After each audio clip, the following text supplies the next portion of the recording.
points report in. Red 10 standing by. Red 7 standing by. Red 3 standing by. Red 6 standing by. Red 9 standing by. Red 2 standing by. Red 11 standing by. Red 5 standing by.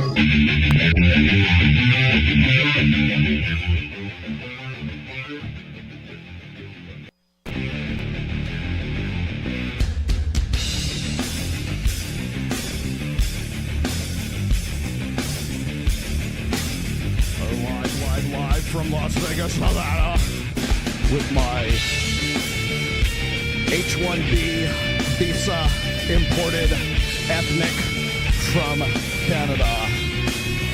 Your favorite Canadian and my favorite Canadian, who doesn't happen to be Indian, Orion Stone is with me today. He's secretly Indian. You can smell him from here. Yes, you can. Yeah, we're gonna get into it today. We're on a mission today. Our mission, your mission, if you decide to accept it, Couch to move to the United States. He has to emigrate here. We have to have the great emigration, the Oregon Trail of the 21st century. But first, let's do this. Wait, there we go.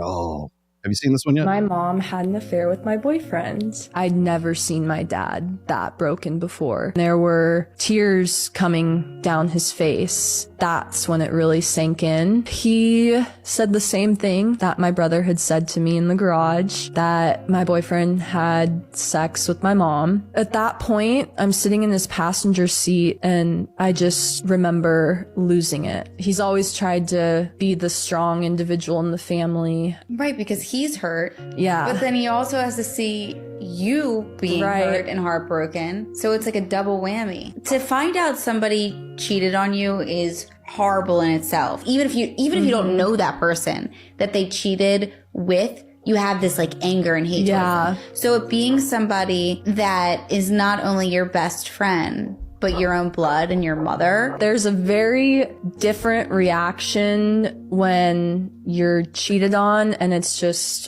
some random person versus your mom. We eventually go back down to the house and I ran straight to my parents' bedroom where my mom was laying on the bed in the fetal position, absolutely hysterically sobbing. Guilty! Guilty! Guilty! Guilty! They just told me I couldn't do it without your income. Yeah, a mom and a dad, not just a mom. There's no divorce. We took vows. We took fucking vows. Sometimes it doesn't work out, and we've been in marriage counseling for 2 years. 2 years. Communication just isn't there. You're not communicating bills. You got the car repossessed. That was like 2 months ago. Okay, it doesn't matter. It's all good now. Like no, it's not all good now. I'm not happy. I've told you over and over, I'm not happy. I want out of this marriage. I'm not happy. And I felt obligated to stay with you because you're quote unquote the good guy. Yeah, you don't beat me or cheat on me, but financial abuse is financial abuse, right? I'm not financially abusing you at all. I just pay the bills. Okay, well, I pay the bills too, but nobody should be obligated just because we signed a contract to be together. It's not a freaking contract. It's vows in front of the Lord. Okay, but listen, the Lord wouldn't condone any of this, right? The Lord says we shall honor each other through sickness and in health, through richer and poor till death do us part. I'm not an asshole. I don't go cheat on you. I never said you were an asshole or cheated on me. It seems like the people that you want to be with are the asshole guys who leave you in the C-section room. Okay, but that was my past, okay? So what? I can make it without you. I know you think that I can. I pay all the bills. I pay bills check. Too. But I pay for the groceries and all the other necessities. The expensive groceries. You make decent money from your views and your cleaning, but not good enough to pay for our house and what we have at Are this you moment. fucking kidding me right now? Are you trying to tell me that I can't make it without you? Because let me tell you something, I'll live in a 2-bedroom duplex in the freaking hood and hustle for my money. Every single dollar of it to provide for these kids that are almost grown, by the way. And you didn't even come into the picture until they were 10 anyways. I've raised them, I've instilled my values in them and everything. I think that this is what's not discussed is the fact that just because we signed a contract for marriage that I'm obligated to stay with you. It's not signing a contract. It's not like we went to an attorney's office and just signed a contract, say we're going to be married. We stood up in front of people and witnesses and proclaimed to the state of Kansas and the Lord that we are married and we are going to stick with each other. We are going to look after each other all this time till we die. What I'm saying is, I have to marry you, make you my wife, in order for you to start doing wife things. I mean, I'm just a girlfriend. Okay. Okay. Trigger, do you want to marry me? Yes. Why? Because you a provider, a protector, you watch out for me, I love you. Why would I not want to marry you? I appreciate that, and I love you too. So what you're saying to me is, those are the things you want your husband to do? Yes. So you see your husband in me? Yes, exactly. Okay. So the things I'm doing right now, even though I'm not your husband, you want your husband to do. And the crazy thing is, that's just who I am. Not because this is what I feel like I have to do. I do it because that's who Jeremy is. I'm already a husband. I'm just not your husband yet. Men who don't check a man's phone will still find out if he's unfaithful through their intuition and dreams. One thing about a woman is that she always knows when something is wrong or off, whether it's through an energy shift, a gut feeling, or even a dream that gives her the answer she needs. So stop lying to a woman with strong intuition, because you are only embarrassing yourself.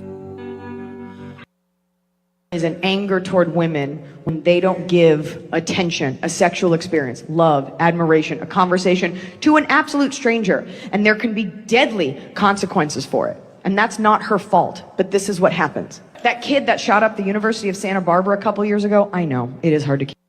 Don't you love that? A couple of years ago. No, bitch, that was 10 fucking years ago. Keep them straight, America. But this one was different. Because this kid wrote a whole manifesto about how women don't pay attention to him and don't sleep with him, and this is what they deserve. That guy that shot up that Asian strip mall in Atlanta, he had a whole interview about how women don't sleep with him, and he's alone, and this is what they deserve.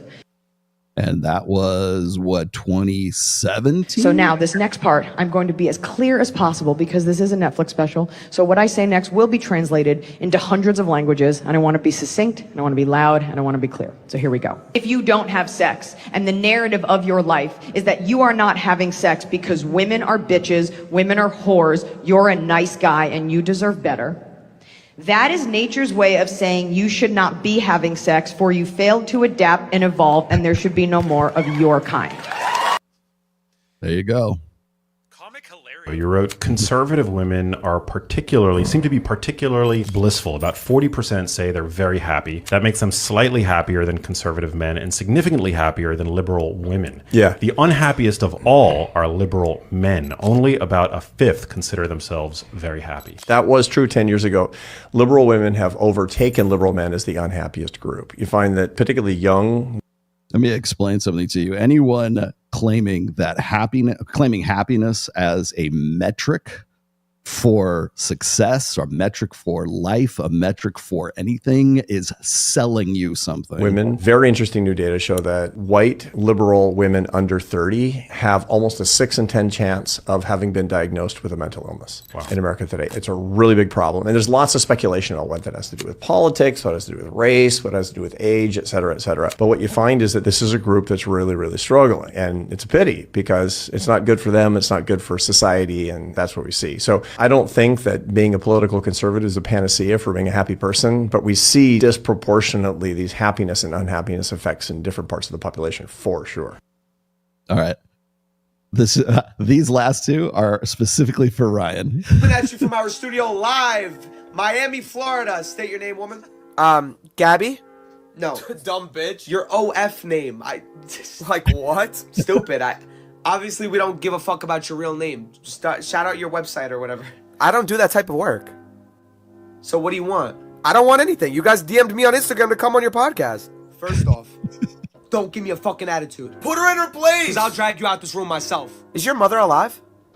You shouldn't have done that. Didn't you read the sign before you came in? What? You're prohibited from speaking about mothers, height, and hairline. So I can't ask you about your insecurities, but you can assume that women are unintelligent bitches? Jacob, don't crash out. Why can't they just go back to the way they were? Why are you so angry? Because I hate when women come in my studio and try to insult my intelligence. You're a woman. Make us a sandwich. What do you even do for work if it's not OF? Are you a model? A sugar baby? I graduated medical school. I'm a doctor. You okay? Jacob, chill. Get her out of my studio. I'll leave. Security, she's triggering him. Get her out. She's not a doctor, right? I don't know. I'm a doctor in the kitchen, maybe. It's not the time for jokes, bro. Just let it out. Yeah, just chill for a minute. Oh, I just want to... So chill. You don't want another domestic charge. Chill out before you... Fuck. I just shit. Someone get the nanny on staff. Does Jakey need me? Mommy, I made poopy. Oh, you made cocky, honey? Let me clean that for you. Shut the pot off. Ladies and gentlemen, if you were tuning in, thank you for watching. And remember, boys, a key that opens every door is a good key. But a door that opens to every key is a bad door. I'll see you later. To be honest, I don't really give a fuck. I know, exactly. So this is That's why I gave the response. Yeah. So how about this? You can get the fuck off the show. Yeah. How about that? Get the fuck off. Yeah. If you get fuck, it's fine. It's disrespectful fucking bit. Matter of fact, real quick, any of you bitches want to get up and leave, you can feel free to leave. Because at the end of the day, you guys are all sluts anyway, so I don't give a fuck. If you want to get off, get up and get the fuck out. Matter of fact, all y'all get the fuck out of here. There we go. Get the fuck out of here, man. All right. It's just ridiculous. Show's Get the fuck over. up out of here. All you fucking shit. Show cancel, man. I'm going to end this shit myself. Get these hoes out of here, man. End this shit myself. These fucking stupid ass bitches come in here and annoy the fuck out of me, bro. Get the fuck up out of here. Oh, yo, it's the first. Happy birthday, Fred. I'm sorry, Myra. These fucking bitches out of here, man. Get them the fuck out of here. This stupid fucking lesbian bitch talking shit. Get the fuck up out of here, man. Show Castle, man. Yo, show Castle, man. I'm gonna be honest. Fucking ridiculous. All of them got no ass. That shit's crazy, bro. Bitches, man. Bro, chat. Real talk. This is what you guys are dealing with these fucking girls. They'll be fucking sex worker whores thinking that they are on the same level as you. And you know what's scary? These stupid fucking bitches, They bro. mean it. And they're dead ass. They truly do think that they deserve the best guy. Like, fuck these bitches, man. Now y'all know why I cover geopolitics and shit. I fucking hate talking to these stupid, retarded fucking sluts. And there you have it. There you go. Dude, you gotta yell with your eyes. Hey, your mic's low again. Muscle it around. Do whatever you did. Sorry, we had to get off to a late start because we're trying to work out audio issues here. Let's see if you can get it. Oh, now I can't hear you at all. Wiggle the cord. Yeah, that was the very first total show castling I think I've ever seen on Fresh Fit the other day. So that's why I had to come up with that. I had nothing but love for those guys, but Jesus, man. I mean, I don't know. Maybe like Myron has reached a point of burnout. I can't hear you. Your mic is completely off now.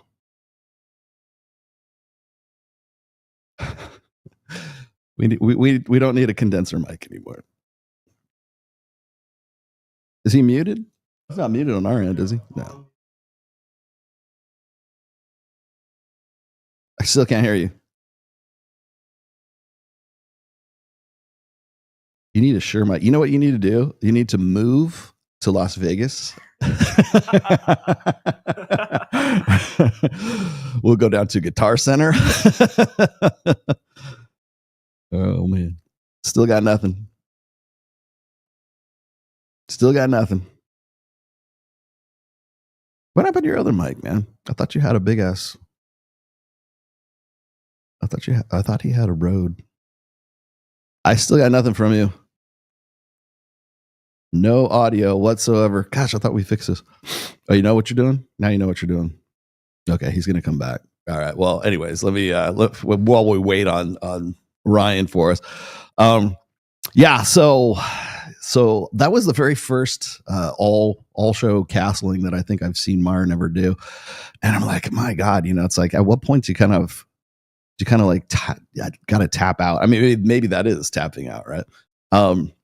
But no, I saw that, and then now I'm kind of paying a little bit more attention to the shows, and I'm kind of he's definitely fatigued. I think so. And again, no hate or anything. It's just it just seems like they're really kind of exhausted. And by the way, not just them, but also like Brian from whatever podcast, because like I understand the formula and the theme is still there, and maybe it's still viable for these guys. But like when you're doing like not almost like he's cooking 8 and 9 hour podcasts, and he usually comes on about 5 o'clock our time here. So it's like I can tell like when his show starts, and like I'm still in the middle of mine. So, and then Andrew Wilson was probably the best thing he ever got going at whatever podcast, and now it's almost as if it's an SM57 guitar mic. There we go. Here he is, and you still sound like your AM radio, but I can at least hear you. Yeah, the AM thing is this. Is that better? Not yet. Try it again. You need a shielded cable. Keep going. Yeah. At least we can hear you. Ah, dude, I'm never this unprofessional. I don't like this at all. I do not like this at all. All right. You had it once before.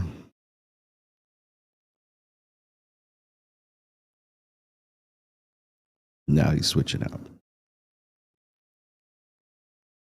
Blow on it. It should be solid now. It still sounds like it's AM radio. It sounds like you got. It doesn't sound like it's. Yeah, I think it's a bad cable.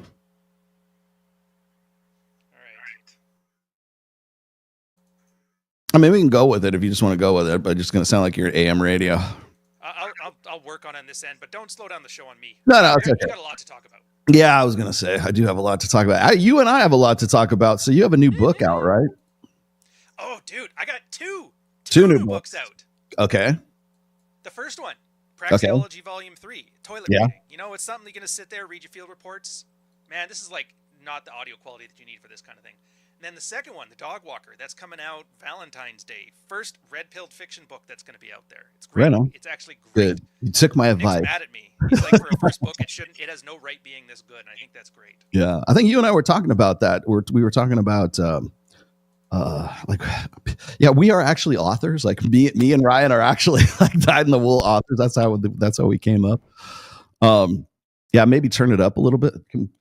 I guess I don't know if we can mess with it on our end. No, I was just gonna say is I don't think a lot of people realize Good ones too. Oh, Good there authors. you go. Now you're back. Good authors too. Okay, yeah, we are very good authors. No, I was gonna say is you and I like bounce ideas off each other all the time when offline, I guess. Can I tell them about my annual typography conversation with you? I love those. They're like, yes, you can. What you guys gotta understand about this guy is why I love this guy. So you see the rock star, he's wearing Slayer stuff, he's talking about bitches and booze and whatever. Meanwhile, I call him up and I'm like, yeah, I really want, and I'm like talking about Adobe Caslon, Garamond. He's like, oh, Bembo's actually the biggest thing right now. Like, these are what we talk about.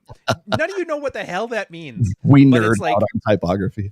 yeah, it's the same thing. Like your guitars, you have like a nerdy level of detail with that, with Warhammer. People don't realize your book is not just a book; it's a piece of art. Yeah, it is. It's craftsmanship. It's like a craft. I think that's kind of like the way that I look at it. Yeah. And whatever you did to your mic, don't touch it. It's perfect right now. Done. Will not touch it. I promise. But no, I was going to say is like I have an interest in a lot of different things. I keep telling people, like I'm a jack of all trades, but I'm a master of a few, just a few. I'm pretty good at some stuff that I do, but I like to try different stuff. And I don't think people really realize that like you and I come from sort of graphic design backgrounds too. Like I was a designer before I started doing this. I was art director for several major casinos who I will not name at this point. I was art director for IGT, for International Game Technologies. I was art director for Van Gogh Vodkas, which is no longer Van Gogh Vodkas. It's a different entity now. But for the longest time, people don't realize I was responsible for all of the Van Gogh vodka bottles, hand drawn, for all the artsy fartsy shit that was in there. What's funny is I got to have this conversation with Aaron Clary at some point, because Aaron's always, like the first time I met Aaron, or the way I was introduced to Aaron was through his book, Worthless. And it was like one of his, like, I think it was back in 2010 or 12 or something like that. And Worthless was about worthless degrees. And of course, one of the worthless degrees, a bachelor's of fine arts, which is my second degree. I have 2 degrees. I've got one in psychology, and I have a BFA. Right. See, And that's so, funny. Me too. BFA and business and information management, technology management. yes, but according to Aaron, I should never be a success. I spent too much time jerking off in sculpture and life drawing classes. But I, it's funny is I knew that I had a talent at that time. I've always been an artistic kind of guy, whether it was through writing or playing music or drawing, or like people don't realize I do like traditional media stuff too. You painted Warhammer figures. Yeah, but that too, right? And then I have hobbies and everything else that goes along with that. I have a lot of interests, I guess. And there's a lot of, oddly enough, there's a lot of crossover from those interests. Like digital photography. The reason I got into digital photography was so I could take pictures of my miniatures. Like, oh, this is kind of fascinating. I kind of like this digital photography thing. And so therefore, then I took off with that, and I've been using Photoshop since 1993. My first version was Photoshop 3 when it came out. 3.0. Like I remember when it came out. 97, 98. Yes. I used to work, like one of my earliest jobs was I worked as a graphic designer for a newspaper when I just create ads. And then I also the most miserable job I've ever had was I used to create phone books. Oh like my God, the desktop publishing. Oh God, Quark Express was just, oh shit.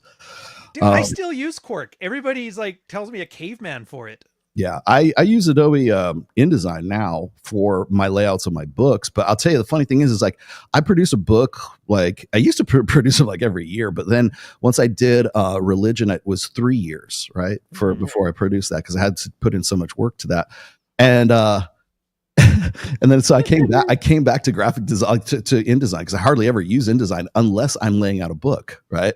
I come back 3 years later, I'm like, what the fuck program is this? Because shit's changed. It's like 2 versions ahead from where I was when I produced like book 3, right? So it's like I have to relearn the application again, and it's pretty much basically the same thing. But you have to.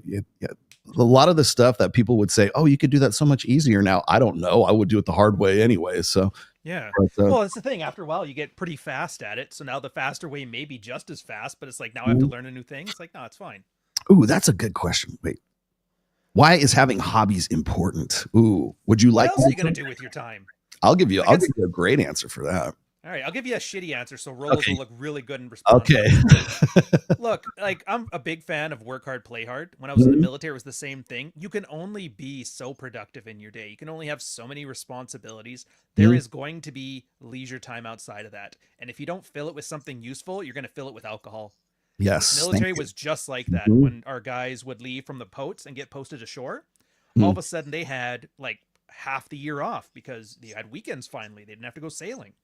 And you would see the guys who came up with hobbies. Sometimes it was just, I'll grab another degree for this, or I'll join a sport. Or some guys actually, we had like a Warhammer figurine group that was part of the naval communicator trade. The guys who didn't, they just got fat. They ate. Yeah. They accidentally knocked up their wife one day and they drank. That's it. Yeah, it's hard. It's hard. I was going to say is that one of the reasons I can tell you, there's a couple of reasons why I think hobbies are important. First of all is it gives you an out away from shit. Like this is all I do. Like I do podcasts. If I'm not doing a podcast, if I'm not doing Reignite, if I'm not talking to the guys, like I'm constantly in doing what like Manosphere red pill shit, for lack of a better term. Okay. That's what I do. I'm working on actually 2 different books right now. I am doing the Reignite program with Mike Sartain. I'm doing Access Vegas. I do my podcast. People hit me up and ask me to be on their shows. I was just on a show with Mike and Tristan Darshan on his show last Friday. I don't know, like tomorrow somebody could hit me up and say, hey, let's go do X, Y, and Z. And then I'll tell you, the thing is like one of the people say, well, why are you in a band, Rolo? You're not making any money at it. I'm like, yeah, that's exactly why I'm in a band, is because I'm doing it not because it's I plan to make a shit ton of money on it. And clearly I'm not doing it to get laid anymore. So I'm just like, I do it because I enjoy it. It's a labor of love. And I really like to play, and I really like to do what I do. So it's obviously, passion or something like that. But people hit me up and say, I've had these conversations with Aaron Clary before where it's like you get so wrapped up in the shit that you're doing that like Aaron just goes and takes a hike. Like everywhere he goes is like a hiking picture. If you follow Aaron Clary's Instagram, it's nothing but him with like this, and he's like, there's some like big mountain or some mesa in the background or some, you know, raging river. I think, why aren't you fishing kind of thing? And he's always like, how's work today? Yeah. The only time he smiles is when he Yeah. people off. Yeah, because that's his thing, man.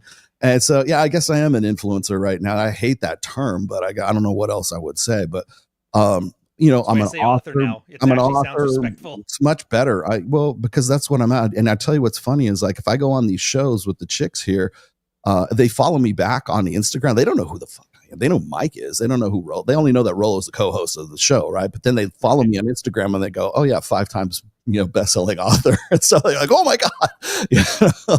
And then suddenly they realize that I'm actually somebody that's not just a co-host, right? And so Hobbies, I think you're right, because it's kind of like, I hate to call it, put it in scientific terms, but I think it's like dopamine management. And that's really what, like, you want to know why people like, why your friends, if they don't have hobbies, they go and drink, because they're looking for that dopamine hit, right? And it's easier to do, like, if you don't have hobbies, if you don't have other things that are sort of like occupying you, and sort of like, it's still a dopamine hit, like painting miniatures or playing Warhammer, or even, you know, just doing anything sort of creative. You're still, it's kind of like slow drip dopamine, I guess, but it's like, it's a healthy way of doing it. Going to the gym to me I don't consider it a hobby, but it's something I do on a daily basis. And again, something that I'm not getting paid for and something that I feel like I have to do. Right. And so honestly, what I think it is like, if you don't have those hobbies, especially today, and all you do is grind, you will be much more susceptible to like fulfilling that dopamine need through like pornography, through booze, through drugs, through whatever is the quick hit, easiest instant gratification. So if you've got a hobby that's sort of preoccupying you, and you're still getting that dopamine thing, but you're getting it in a healthy way, I think that's probably one of the sort of biochemical reasons that hobbies are important. I think psychologically, when I'm playing guitar, if I'm learning something new, if I'm trying to like learn a new scale or a new run or something like that, I can't do anything else. I can't be watching TV and having, you know, a podcast going at the same time, and I can't multitask. I have to focus on one thing. And I think that's becoming more and more rare in today's society, because like, I don't know about you, but like if even when I'm painting miniatures, I still got a movie going on, or I still got like a podcast I'm watching, you know, so I'm still 3 different things like, absorbing like information of just so I don't feel like I'm wasting my time. But like, I think that's the big problem that a lot of guys have. Maybe you, certainly, like Aaron and I have talked about this.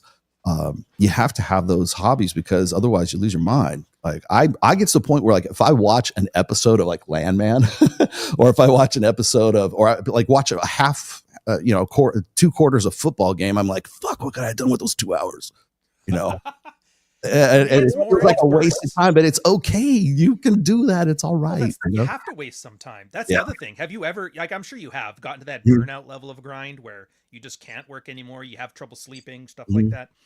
That's because you're working too much. And what you don't notice is it feels like you're productive, but your productivity drops off a cliff. Like if I've struggled with anything in the studio, editing a video and that, I'll spend an hour editing 5 minutes of video. I'll go to sleep. I'll wake up. I'll play some Tekken or something. I'll come back here. I get that same piece done in like 10 minutes. I'll tell you, man, Space Marine 2 has been a godsend for me. Oh, dude. I'm tempted. It sounds fun. I've never owned a console, but when that game came out, I bought my first PS5. And now I'm kind of glad that I did, because like Mike wants to play like Madden with me and stuff. Like it's actually can be a little bit social, I suppose. So look at you! You finally got on the train. Fuck that Walsh. I'm getting a video game. Get video games. I deserve it. Yeah. Oh man, God, did you see that? Did you see that TP USA video where they're talking about you can't buy? I only get what you guys send me. Oh, hold on. I have it here. Hang on one second. You'll laugh your ass. This was from Turning Point. It's only like not even a minute here. Let me put this up. If you get it, you'll laugh your ass off. What advice can you give to young dads that are either about to have their first child or just had their first child? What would you, we've been through all of that, but what would you say to help encourage them? Well, I would say you need to understand the biblical role of the father. Again, I'm still learning this. I've only been at it, for 2.5 years. We're still young. But when it comes to your child, you are tasked to protect them both physically, spiritually, and emotionally, and really outside the house, and obviously in other ways as well. Quality time is everything. You're not above any of the duties or the tasks or the roles. But you're also, you as a father and as the provider, you need to get your act together so much that your wife never has a financial pressure ever on the family. And if you have not done that, then you got to get your act together. And let me tell the men out there, you do not spend a dime on video games or sports games or things for yourself until your wife does not have to worry about finances. You come last in the family when it comes to finances, period. That is your job. Yes, welcome. First thing, why are his proportions all off? His pants are too short. His face is too small for his head. The proportions are all wrong. Secondly, does he not know? Does he ever met a woman before? Has he ever seen a woman who's like, financially, I'm set. I don't need anything I know. else. That's funny. That was the first thing I said too. I was like, I guess clearly he has no idea that there is no possible way you could. Yeah. It's a never ending task that would never happen. The nesting instinct. Oh, you can beat that. Just grind, bro. Yeah. I like too how he said those guys out there, implying there was no guys in there. Yeah, yeah. Other guys outside, not in this room. The guys you left at home to come and see us. I guess you and I are the only authentic red pillars in the world, Ryan. That's why I have to convince you to move to Las Vegas, Nevada. It's like I said, for me, I want everywhere. It's the old lady. She's like, she wants to move there for an American version of her corporation. Mm-hmm. And so that kind of limits us a little bit. But then I'm like, isn't it in the States, you move like every 3 months to a random state. So it sounds like you can just pick up and go wherever there. It's not like up here where there's a lot of taxes involved with it. I know. God, Lord knows I move too much. I only stay in my Reno place. It's $50,000 in taxes, like automatically. Jeez, they don't want you moving there. No, I mean, we're not going to turn this into a rant. You don't want it. You don't. I asked a question on Minect, but I didn't receive a reply. Sorry, I'll get back to you on that. I have been like kind of remiss on Minect lately because I have been focused on holiday stuff, my friends. But I will hit you back. Ryan, I was born and raised in Michigan. West Michigan is a beautiful place to live. Like Apex said, howdy from Idaho. If you're from Idaho, why aren't you in Michigan? Yeah, I was going to say. It's the Great Lakes, though. You can't go wrong with the Great Lake area. It's similar to Toronto, so I'm all for that. But when I hear Michigan, I hear Detroit. And when I hear Detroit, I don't hear happiness. Myron will shift to politics and file for divorce on file for divorce. Is that what it's going to be? Isn't he ranting about the JQ now? Isn't that his thing? Yeah. I didn't know he was still talking to bitches. Yeah. Well, I'll tell you what's funny is me and Mike are kind of in a really weird position with the JQ thing, because like we have a lot of friends who are like, they started out in red pill stuff, or maybe they didn't, but they're like, friends of myself. Like Jake Shields is a friend of mine. Jake Shields is a friend of Mike's. Dan Bilzerian, of course, is a huge, like really close with Mike. And they're just right around summertime is when everybody just decided that they were going to go all in on the Nazi LARPing thing. And I'm just like, well, what, like nobody's going to take me seriously as like a social quote, political commentator, unless it has something to do with like intersexual dynamics or something like that. Yeah. I'm like, guys, the election's over. We can go back to doing something different now, But no, I'm gonna be interested to see if this even runs its course. And see how it feels like you were right with this is Andy Worski 2016, right? Putting wax on his nipples. Everybody starts turning on each other. Lawrence Southern gets knocked up again, like all that stuff. I'm expecting it. I can't wait for it. God, man, I'm going to tell you, like, I'm kind of considering this our year end show. So yes, we are going to cover some of that shit today, because I'll tell you, man, I give us your flagpole speech. Let's do it. Just I can't. Every time I think I'm done with this shit, it's like something else comes up, like the whole thing with Justin Baldoni. And Justin Baldoni going his movie, It Ends With Us or something like that. It's going to definitely end with you. I'll tell you that right now, Justin. But the fact that like one of the topics that me and Mike and Tristan Darshan were talking about yesterday on yesterday or Friday, we recorded on Friday.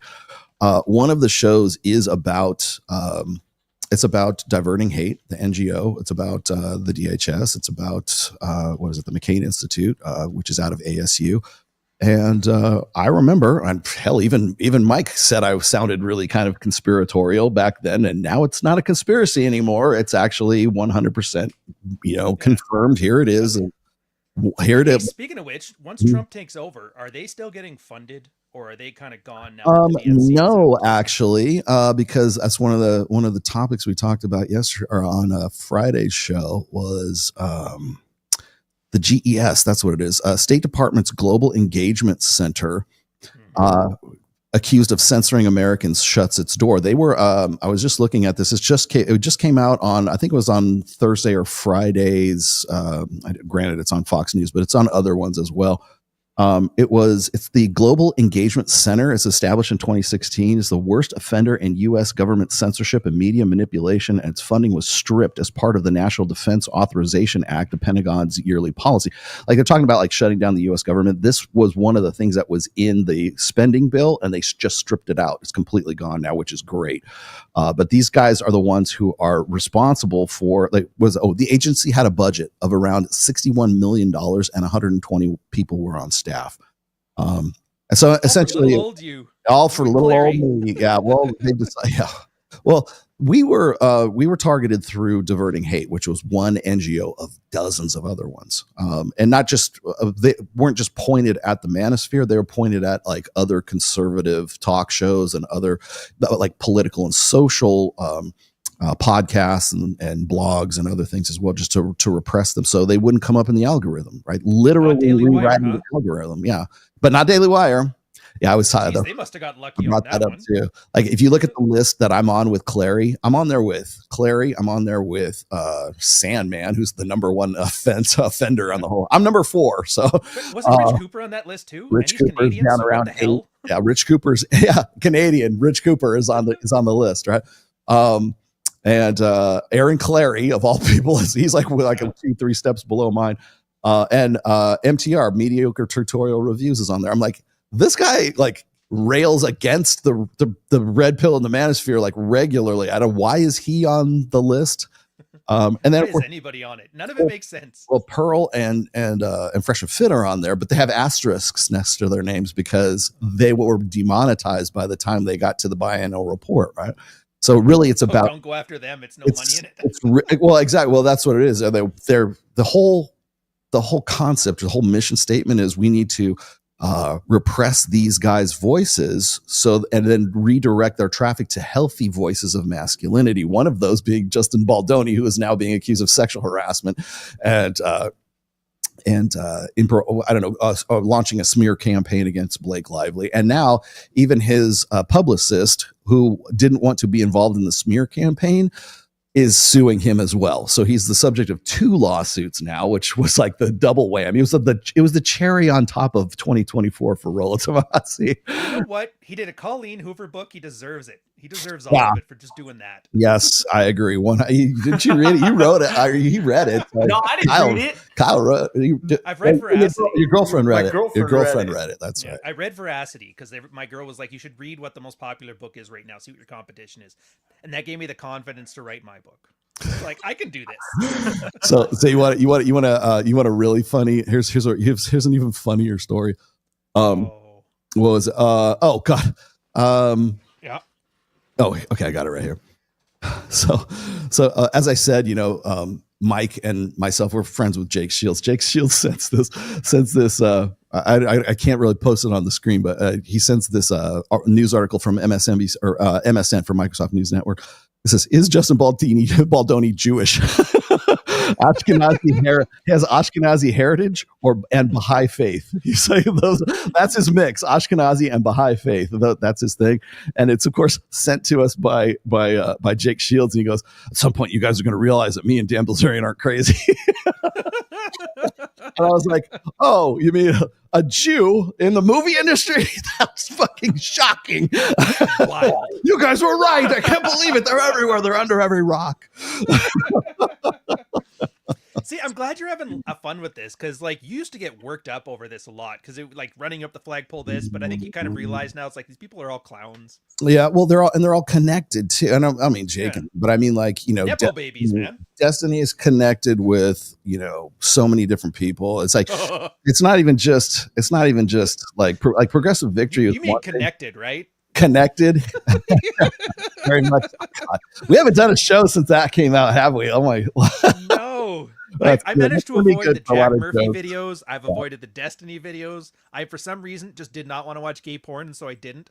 I'm surprised how many like straight Christian conservative men have been watching them religiously. Yes. No pun intended. For research. It's brand research. I need to see Jack Murphy taking it in the pooper. Yeah. Oh, and then blowjob. Well, give me a sec. Yeah. Well, I tell you the God. I went to Kiwi Farms just to the forums there to see what the leaks and everything were about, because I was more curious about the text leaks between Destiny and Lauren to basically confirm that was a thing, that they did have a relationship, they were fucking, right? And I guess Roll Tomasi's not as crazy as everybody thought he was, because apparently all this bullshit and this huge campaign, I'm like, do you believe me now that these people were colluding against me to find some way to sort of dismiss me and discredit me? Because that's exactly what they did. And now we find out that there actually was a link between the two of them. So, there was enough so that his ex-wife Melina is talking about it publicly. You need to get more credit for that. People don't realize, to get somebody to speak well of you on Kiwi Farms and 4chan. Yeah, that's hard. Tough. That's tough. That is tough. Yes. Especially as a guy. As an e-girl, you got a shot, but like, geez. Yeah. Yep. I love this. It's like a rare Pokemon. Here, I'll give the kids in their language. Oh, and then I love this. Just recent. Oh, maybe this is actually the icing on the cake of 2024. Alex from Playing with Fire just had his channel of 7 years recently got demonetized, specifically for having content designed for sexual gratification. Quote unquote. That's what YouTube gave them. Did he get caught jerking on a live stream? I don't know. He says, this is a big mistake. All of my content is for educational purposes only. Which is in line with YouTube's nudity and sexual content policy. And I'll tell you what's funny is the only reason I know this is because Destiny is defending Alex from Playing with Fire. I'm like, oh, so now he says, retweet for visibility if you can, bro. And friend of the stream lost his YouTube monetization. I'm like, oh, so Alex from Playing with Fire is a friend and a bro of the Destiny stream. They're all connected. Are you suggesting that he was getting blown? Well, I can either confirm or deny those. We're not saying he's not. I have no idea. We cannot say he was definitely getting blown by Destiny. But I found that is something we cannot say. Fascinating that Destiny of all people, especially because like Alex is like, he's a PUA. He likes to bill himself as a PUA. Why on earth? So does Rivellino. So what? I know. I know. I got you. 8 women in 10 years. I'm the greatest pickup artist ever. I quote, bro and friend of the stream. Alex from Playing with Fire is a bro and the friend of the stream of Steve Bunnell Destiny. So he didn't deny he was blowing Playing with Fire then, did he? No. I can either confirm. Well, I know that they're both in Florida. Right. They're both in Miami. You guys Miami. have heard it here first. They're both in Florida and they have not denied. Yes. Yeah, we inquiring minds want to know. Let's see if I can get you another one of those cease and desist letters on the stream like we did with the therapy guy. Yeah, I have a feeling I'm not going to have to worry about that too much. But no, I thought that was interesting. Like I was saying before, they're all connected. Every last one of these motherfuckers is connected. Even fucking Alex from Date Psych connected with Not So Erudite. Will Costello, the guy who ran the incel the incel research thing that actually was, whether he did it intentionally or not, I don't know, but it makes no difference. The end result is that because of that research, that was paid research for the participants who participated in it. As a result, that was enough to give the DHS and the FBI and whatever the authorities were, the authority to designate incels as a terrorist organization. That's why I posted that one video of that chick talking about, oh yeah, this guy went and shot up all these girls in Santa Barbara. Yeah, in May of 2014. Yes, yes, you're correct. And I read in his research, he didn't deny getting blown by Destiny either.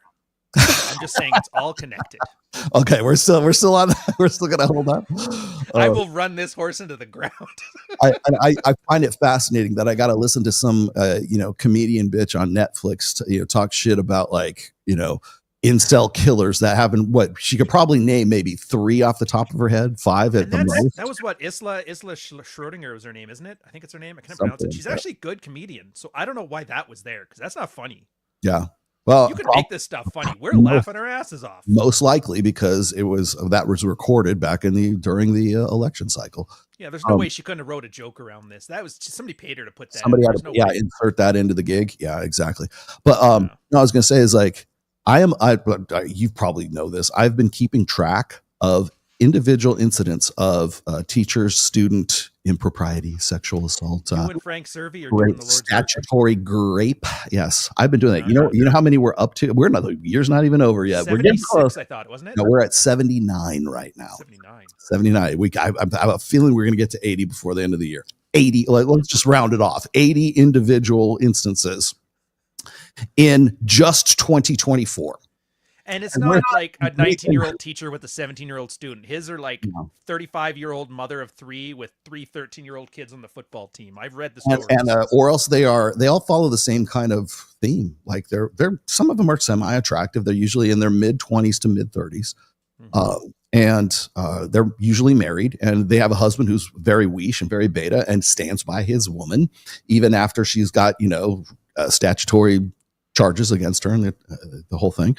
And I'm like, we have had almost 80 of these incidences, and yet we're still focusing on incels as terrorists. We're still going back 10 years to Santa Barbara with whatever the kids, Rogers, was it Elliot Rogers? Yeah, we're still like, she couldn't even name the name, right? Oh, it just happened a couple of weeks ago. It didn't happen a couple of weeks. Like how it happened a decade ago. But yes, if you're going to go up and do a Netflix special, then it might as well have happened 2 weeks ago. Right? But I'll tell you what did happen 2 weeks ago. Another teacher was diddling a 15-year-old boy. Where's that? Yeah, let me see if I can fit that into my stand-up routine, man. How funny would that be if Rolo say it clear so it's in Swahili? Maybe I can convince Matt Rife to include teacher grapists in his routine. He might. To be fair, he might. Yeah, he might actually do that. He did have a whole 20-minute part of his special about jerking off with his dad. So yeah. I was like, all right, fair. It's amazing to me. And then so like the only answer I have to this is that it was something that was definitely conspiratorial, but it was definitely something that was planned. It was definitely something that's been engineered for quite some time. And now we're at the end of this, now that they've lost the election, they got no reason to keep the masks on anymore. So that's why you see Destiny where he's at. That's why you see Lauren. Actually, you don't see Lauren Southern anymore. That's why you don't see Lauren Chen. Yes, Lauren Chen. Anybody know what happened to Lauren Chen? she hasn't shown her face in a long time. And on top of that, now you got Tim Pool selling Timcast to Daily Wire. That seems awfully convenient when he's actually part of that tenant media shit too. Yeah. So I've seen all that. Well, I did see Lauren and the Chow chick at the Senate. Canadian Senate had them. Yeah, I saw that. Asking about the Chinese spy stuff, and they were trying to give this speech about how, oh, this is nothing. Don't worry about it. It's like, Lauren Southern looked nervous as a hooker in church. Which is weird because the Canadian Senate right now is like Canada's fucked. So it's like, if you were doing this, now is the time to do it. Yeah, get it out of the way. Yeah, Canada ain't gonna do shit. And then I love that because just as recently as August, I've got you remember this. I have Not So Erudite and had Destiny both spreading rumors to the point where people were still like probably still are doing videos about how I have a secret alt account on Twitter and I'm actually a closet racist. And I'm I'm a bigot and God knows whatever else, right? Which of course I thoroughly debunked at that time. But remember, these are the same people like right now who have their leaks coming out and their texts and Pixie is sucking off Destiny and who was the one that inspired the Luigi guy? What's that? The one who inspired the CEO healthcare shooter, Luigi. One of your haters was like, that was Alex from Date Psych. That was the one. Luigi. Thank you, Alex. You taught me everything I know. I know. Ow. Don't you love that? It's so fucking ironic too, because you have Luigi Mangion, which, by the way, now we can go and discuss hybristophilia. Thank you for that. Thank you for bringing that one back into vogue. But no, Luigi was like whatever. It's the minute anybody knew what his name was, they instantly go look for his Twitter account, right? Apparently, he ran in the same circles as Will Costello, as David Buss, as Alex from Date Psych. He's had interactions with Alex from Date Psych, several of them. I took screen caps of it before they. He was a member of his little scientific dating app. He was a member of Keeper Match, which is Date Psych's dating app or dating whatever his matchmaking site, right? And was he gave glowing reviews. Apparently he was part of this, and I keep throwing this out at Date Psych, thinking he was going to get back to us and say, hey, well, you would know more about this guy than anybody because you have his dating profile on record, I presume. Oddly quiet. Doesn't want to say, yeah, oddly silent on that. Yeah. And so I thought it was interesting is because everybody wants to say that you and me and Aaron Clary and Rich Cooper and anybody else on that fucking DHS list, we're the ones radicalizing these incels to go out and repeat what Elliot Rodgers did 10 years ago. Yeah. But it seems to me that if you go to Keeper Match and it seems like a hopeless situation, you might want to go knock off the president of the United Healthcare. You know what? If there was ever a time for you to do a victory lap, this is the time. It's earned. It's well earned. I think it's earned too. But the thing is when I do that, people go, "Why do you care so much?" I'm like, I care so much because people were like saying I was a closet racist as recently as August. I care so much because I had people like Destiny and Lauren Southern and God knows how many other Brittany Venti and everybody basically engaging in the politics of personal destruction on me in 2020 in the summer of 2023. Nobody remembers that. Nobody cares. So I care because I'm petty and they're assholes. Yes. That's all you gotta say. And by the way, Alex from Playing with Fire getting demonetized right at the end, man. It's just the cherry on the top of 2024, man. New George Bruno rant. Oh, the years coming together. Yeah. Oh, you saw it. All in a while. Yeah. And remember, okay, you heard me say this before. On November 6th, the day after the American election, right?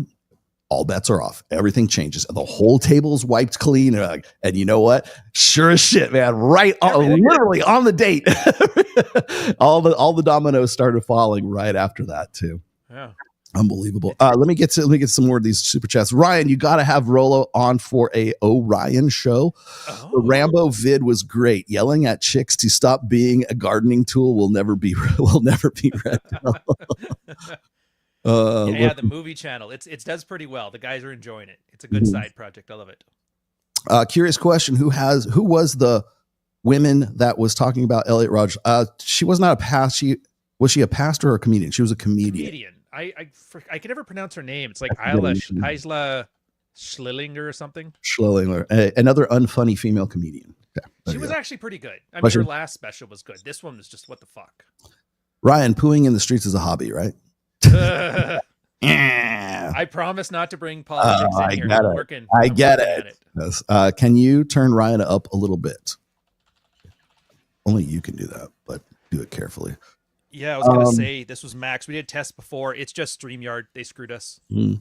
Ryan, you hosted Rule Zero a while ago about when men end relationships. Do they really end the relationship, or did they just have no choice but to leave? That really helped me very much. Much thanks. How do you not have a choice?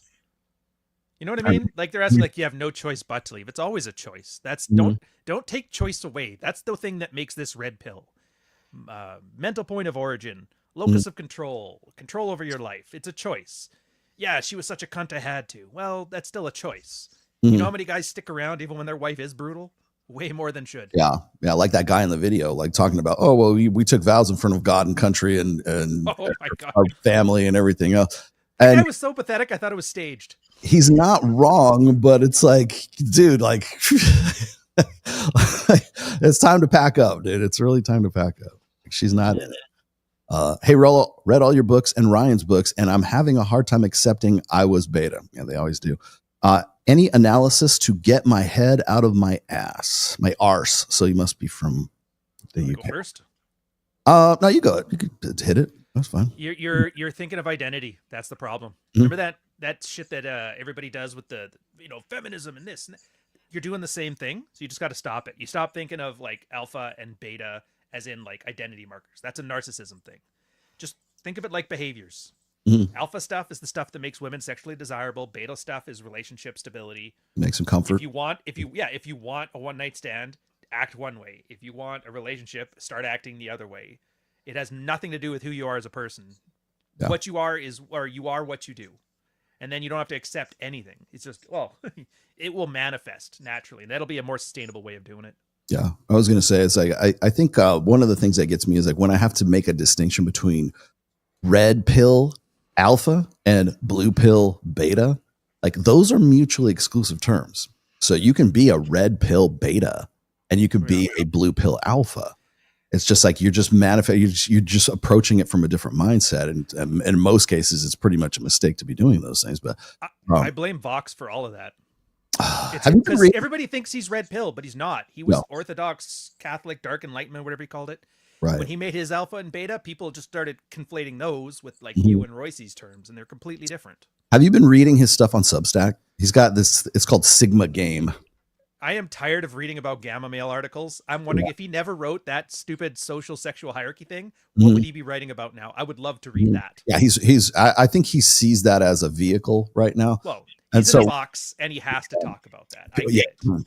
Well, people give me what's funny to me because like I'm used to seeing him talk mostly about religious and social issues on the dark stream, like his stream. And then if you still read his blog, he doesn't really get into like game like he used to, because he used to have a blog called Alpha Game, and now I guess it's Sigma, right? And that's when that was cool. And then he kind of left that by the wayside because he really got into his Orthodox Christianity thing, and then that was it, right? But it's funny to me to see him on Substack with that, that Substack, which is Sigma Game, right? And there's no like, remember it was Alpha, Beta, Delta, Gamma, Omega. Those are the designations. And soon to be Lambda. He never did write on that one though. I remember. Lambda, yeah. But here's the thing: is the Sigma thing. Everybody says that's something he made up for himself, so he could be like set up outside of the sociosexual hierarchy, right? Which is technically what Sigma is, or like that's the concept, anyway. And so when people get mad at me when I say there's no such thing as Sigma, right? Like, what do you mean? I'm a Sigma. Like, no, you're not. If you are calling yourself a Sigma, you're most definitely not a Sigma, because it's more like a Zen state kind of thing. Yeah. But what you really are is you're just an antisocial alpha, is what you are. It's like, again, it's the difference between Superman and Batman. Or you're from a different niche. Yeah. Or it's a Captain America and Iron Man, right? So Captain America is a pro-social alpha. Right, he does the right thing, truth, justice, the American way. Takes care of babies, takes care of women, blah blah blah. And then you've got the Maverick. Then you've got the guy who's the Dark Knight. Then you've got the Tony, like Iron Man. Iron Man is his own man, and he does things the way, gets things done his own way, and he's the vigilante kind of thing.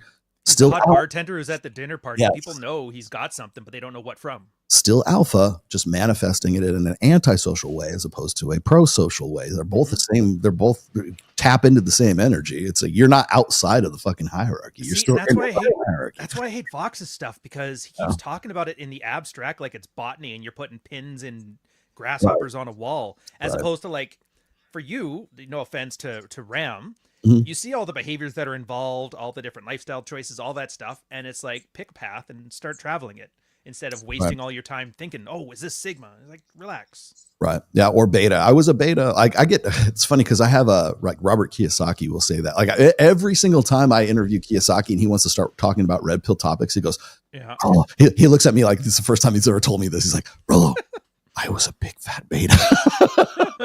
I'm like, yeah, dude. Yeah. I love you, Robert. This is like the 12th time you told me this. But he's like, I never cheated on Kim, but I should have. And I was just like, okay. But did you send him your article on letting go of imaginary friends? yeah, well, he's read damn near every book I've ever read, so maybe he needs to read that one again. Yeah. And yeah, exactly. But no, I think don't get locked up on alpha, beta, gamma, sigma, whatever categorization. I'm not big on categorizations. So people always ask me about like social-sexual hierarchies, and I think they're a useful tool for understanding shit, but I distill it down to just the abstractions between alpha and beta. That's all I do. Because I don't think you need to add, you don't need to like muddy the waters that much more than people already are, because they have a tough time understanding the abstractions as it is. So, yeah. But then again, I do understand, like when he talks about gamma males and secret kings and everything else, you and I have both encountered those often enough. Okay, maybe that's a point. So yeah.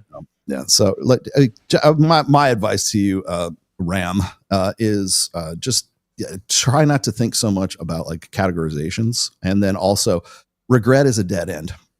So just keep doing the best. Here's the thing. Take comfort in knowing that you have accurate information right now, and then you're working in a different paradigm than you were before. And so with that accurate information, you can now be more successful than you were when you were just had your head up your ass. Could you imagine somebody wins the lottery and then's like, man, I used to be poor. You know that? It's like, nobody thinks like that. Nobody. Same thing here. Is this the H.R. Giger and Salvador Dali of the Revville? I'll be Giger. You can be. Yeah, you're Geiger. I get to be Dali. You can be Dali. Dude, how do you know I'm a surrealist fan? What the how do you know I'm a Giger fan? Or are you talking about like the data stuff? Because that's kind of me too right now. How many male teachers were caught in the same time frame? What male teachers? What male teachers? Yeah. If the proponents, no male teachers left, bro. Yeah, I'll explain it to you. If the proportions to the overall numbers of male versus teacher are the same, it would disprove the idea that PDF files are mostly male. I don't know what you mean by PDF files. He's using a euphemism. I see. Well, here's the thing: is people ask me like, why do you think there are so many teachers that are diddling their students? Right? By the way, more teachers than Catholic priests this year. That's for damn sure. But the thing is like people say, well, Rollo, how many? Or they'll try to find some, male teacher who sent an inappropriate text and they got rid of him immediately. There was no contact, no nothing. No, certainly they certainly weren't asking their other students to be lookouts so that the female teacher and the male kid could go bang at the school. That was one of those stories. That's the point, right? The double standard. Understand the feminine. What do you call it? Do you call it gynocentric social order or feminine primary? I keep getting those two mixed up. They're interchangeable, really. Now, I was going to say is like people will say, well, what about, why do you think this is happening? I will say it's primarily just law of averages. There are more female teachers than there are male teachers. That's simply the way it, at least here in the United States, it's the way it is. It's like like every 5. Well, I'm going from like 2016 stats, but the last numbers that I had available to me when I was talking to Richard Reeves about this stuff is that it's 77% or 78% of your, if you're in the public school system in the United States, 77% of your teachers from kindergarten all the way up to post-grad are going to be female because it's a female dominated space. And I was talking to Richard Reeves about it. He goes, you need to get more men in the teaching professions. I'm like, okay, great idea. How do you propose we do that? Well, we need to make it more glitzy or more glamorous, or we need to make it something that, guys, hey, I'm going to be a teacher. Yeah. I'm like, that's not going to happen because first of all, it's a low paying job, low prestige job. It's a high investment cost job. So how long do you have to spend in school to get your teaching credentials and to become a teacher? Then you got to figure out what you're going to teach. Then you got to figure out how you're going to teach. Then you get to pay back all your student loans for $45,000 a year. Meanwhile, half of your student base is just one errant comment away from taking all of that away from exactly. You get on some little girl, some 12-year-old, 15-year-old girl's shit list, and she says, Mr. Joe, Mr. So-and-so touched me. All of that, the 8 years, 10 years you spent to become a teacher, all goes out the window. So why would you want to get into something? It's not a sexy job. It's not a high paying job. It's not a high prestige job. It's a high investment cost job, and it could be taken away from you at a moment's notice. Explain to me, Dr. Richard Reeves, how we're going to make male teachers, something in the U.S. Well, we got to get them we just have to brainwash them and convince them that it's something they like. Like, here, eat your asparagus. Yeah, what are you scared, bro? What are you scared of lifetime consequences, bro? No. Yeah. Well, I think it's funny because it's almost like a microcosm of like marriage too. It's like it's a high investment, it's minimal returns, and I'm saying this from guys, as a guy who's been married successfully and happy for 28 years. I understand men's reservations for wanting to get married. I totally get it. I was oh God, I haven't brought this up yet. I got a call from James Sexton, divorce attorney. And he was supposed to send me the paperwork. That's why I've been kind of holding off on this. But he just for what? Paperwork for a prenup for one of his clients. I can't name names or anything, obviously, because it's attorney-client privilege. But the client was this very rich guy who's in his 30s. He's in finance. I'm just going to leave it at finance, and is worth about $10 million right now. And with the potential to be worth $100 million. The guy's he's on the fast track to being very, very wealthy, right? And again, typical situation. The guy's really kind of a nerdy dude, doesn't know anything about female nature or whatever. As soon as he gets into the $10 million range, that's when the chicks come out of the woodwork and they want to get married, right? So he's in his 30s, like 31, 32. He's got a girlfriend who is like a model or whatever, and she's 25 years old. And without the money, there's no way this happens, right? He's batting way out of his league and everything else. He thinks it's true love, of course, but he's also not so stupid as to not want to get a prenup, right? So he insists on getting a prenup, and she's okay with it because she gets her attorney to write the prenup for her. So now the prenup is this. If you're ever unfaithful, it's going to cost you $15,000 per fuck, right? Or if you're like down to the minutia here, like if you do this, if you do that, if this happens, if that happens, and it's all the stuff that like most men would like write into a prenup. Her attorney is writing the prenup and wanting him to agree to that prenup, and the entire prenup is written in favor of the woman, right? So that if shit hits the fan, like if you cheat on me or if something happens or a dissolution of the marriage happens, whether it's her or him, she's the one that benefits from it. And he says this is happening more and more often now. So even the prenups, like women are wise to a prenup, especially if it's a guy who's very, very wealthy, to the point where they'll go and hire their own attorneys to write the prenup so that the guy is the one who has to agree to the prenup rather than the other way around. They should just come to Canada. They got an even better grift here. As soon as the kid's born, there's a whole bunch of legal considerations that come in that essentially nullify any beneficial for a man prenup. Like, did you know in Ontario law, by law, the children are not allowed to take a hit to their lifestyle? Like you by law, you have to make sure they, even after you leave and you get your own place or whatever, they still have to live the same life that they're accustomed to. So you're required by law to become destitute to fund their life. Wow. Or whoever has custody, of course. And then... Yeah, you know how this goes. Is it based on DNA tests? Yeah, Canada doctors have a thing about that too. They're not allowed to, if they find out, it's the care of duty, the Hippocratic Oath. Yeah. They're not allowed to tell the dad because that would break up the family. Yeah, they decided that as an organization. Same thing is, I don't know how it is here in the U.S., but I have heard that it is like the doctors are not allowed, if they discover that the biological father that's supposed to be a biological father isn't, that they are not allowed to tell him because they're afraid of it's what is it? It's the Duluth model of feminism. It's presumed that he will be violent if he is told, and probably rightly so, he will become violent if he discovers through a third party, right? And so therefore now the doctors are on the hook for the violence against the one. They're just basically trying to cover their ass, right? They won't tell the guy because if he goes and beats or kills the quote unquote mother of his children, which aren't, then they're a liability. And so it's really more about covering their ass financially than anything else. But I thought it was interesting because, and you probably remember this is from Twitter, is there's that one tweet where they're talking about making mandatory DNA tests for every live birth, which I always love that one. would be difficult. And of course, the women are like, well, okay, that's fine, but men have to agree to have a sexually transmitted disease test every month. It's the same thing. But I'm the guys are like, sure, sounds good. like, yeah, your terms are acceptable. No problem. I'll take that test every month if I can make sure that 100% that the kids are mine. Some girls like, yeah, you must end up, and they describe like live like a traditional, like a normal married couple. That's the deal. And the guy's like, yeah. She's treating it like it's some kind of gotcha. What? You want to just stay with me forever and raise a family? I have to make sure you don't have herpes or chlamydia or something like that, because they're trying to say that having to take, like, I love this.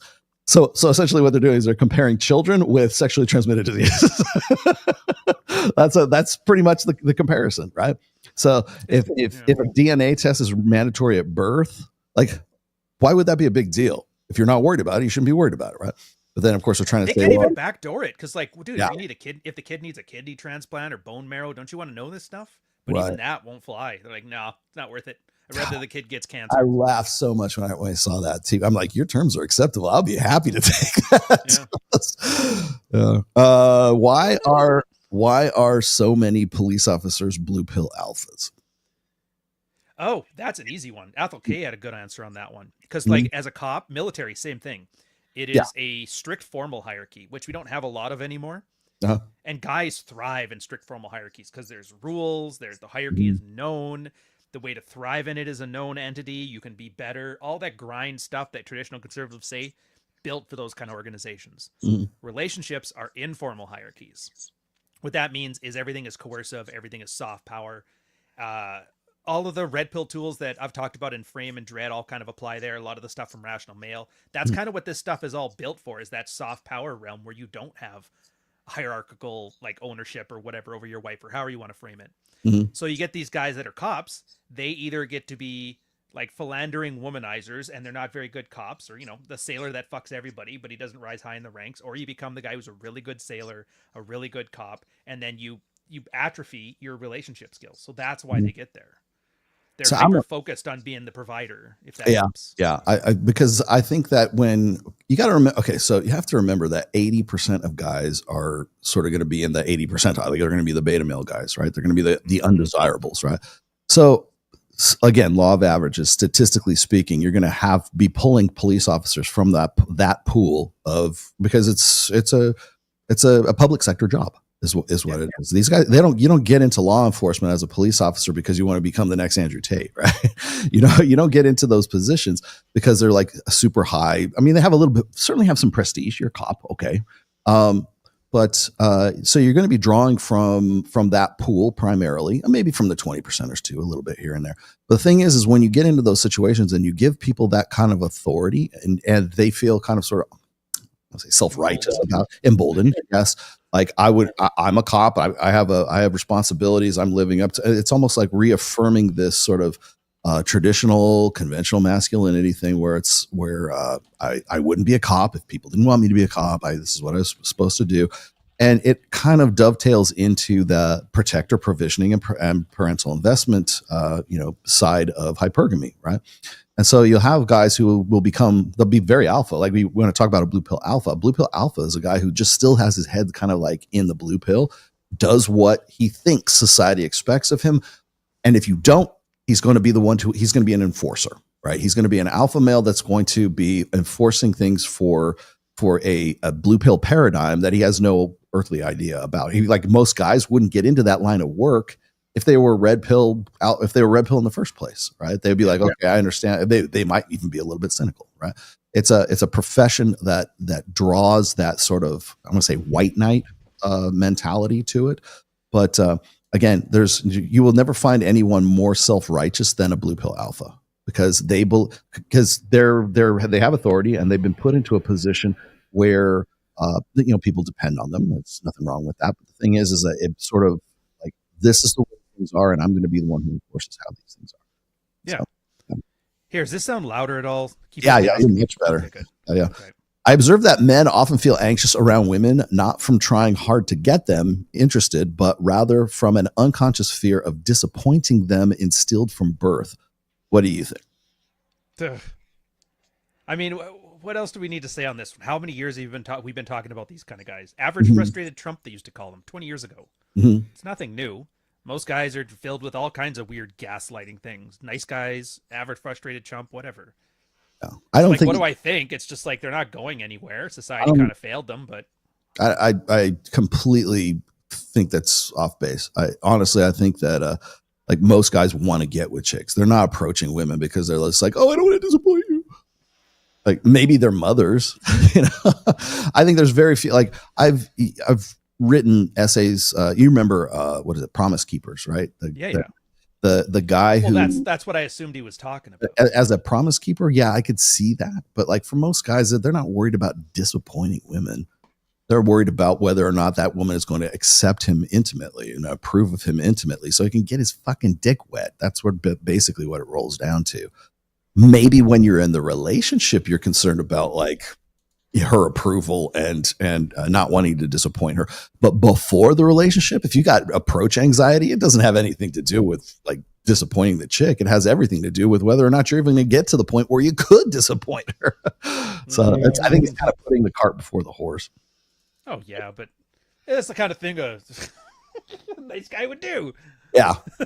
Yeah. Oh, I don't want to disappoint her. Like that sounds like a rationale for a guy who, well, you know, I had to back up off of it because I'm afraid I might disappoint. No, you backed up off of it because you knew you weren't going to get anywhere with her. What a fucking rash. That's a head fucking job right there. Yeah. Yes, it is. All right. Is anyone shocked about Elon censoring accounts when it all started with protecting a sweet, innocent woman named Eliza Blue? Yeah. Oh, apparently with that though, he was just doing Groypers and the Nick Fuentes guys, and it wasn't for talking shit about his H-1B visa thing. It was because they were botting the system to AstroTurf it. So have you figured out how I get paid Elon bucks? Because I got no earthly idea. The Tiffany Fong. Fong. There's no way she's not using this as like a prostitute, like money laundering funnel. It's impossible. I looked at her tweets. I'm like, you look at her analytics. It's like, well, she's okay. It's not bad, but it's like, it's not that bad. It's not that good. It's not a vasectomy tweet. No. Yeah, I make enough to pay for Blue, and I'm like, whatever, good enough. But I'm just like, I know. I don't know how the system works. We're laughing because we've had this conversation so many times before. Yeah, we posted all of our stats. We've scoured all the notes, all the things. Even his ads, like it makes no sense. It's a magic box full of like nothing but beer money. I know. I look at my engagement. I look at my analytics. And I think I'm like better than like almost all of you guys. I made $74. Like, all right, I'm going to go have Taco Bell. Which is funny because it's like, yeah, you probably do like double my numbers and you earn an extra $25. So it's like, why wouldn't I post slurs at this point? It's like, I'll just do what I want. How come your music's not on Spotify? Same reason. Oh, is Spotify that bad too for this stuff? Spotify is like mercenary. I fucking hate those guys. Really? There goes my Anchor stream, but like it's like, well, for music wise, it's a joke. It's no Bandcamp. And I hate to see that there's a lot of other big tech that's trying to sort of get in down that Spotify grift, which is you get creators to do their art and everything, and you pay them like fractions of pennies on the play, right? So for instance, like Spotify is the worst. There's Apple is just as bad, right? Then there's Amazon has their own streaming music service. Like everybody knows Spotify mostly. I use Apple, but that's just because it's in most of my devices. So but as a musician, and I can tell you this firsthand experience, you will never make any money on any of these streaming services, especially if you're an up and coming, unless you have like really big bucks behind you. And even then you're not going to make any money.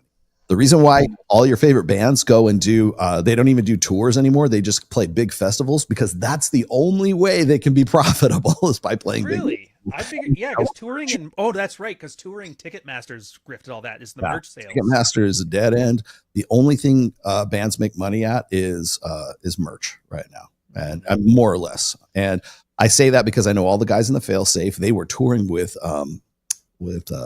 Drowning Pool and a few other bands. Drowning Pool is a big enough name. Phil Labonte from All That Remains they were playing with Megadeth and Mudvayne this year. Oh yeah, no slouch. Great show, by the way.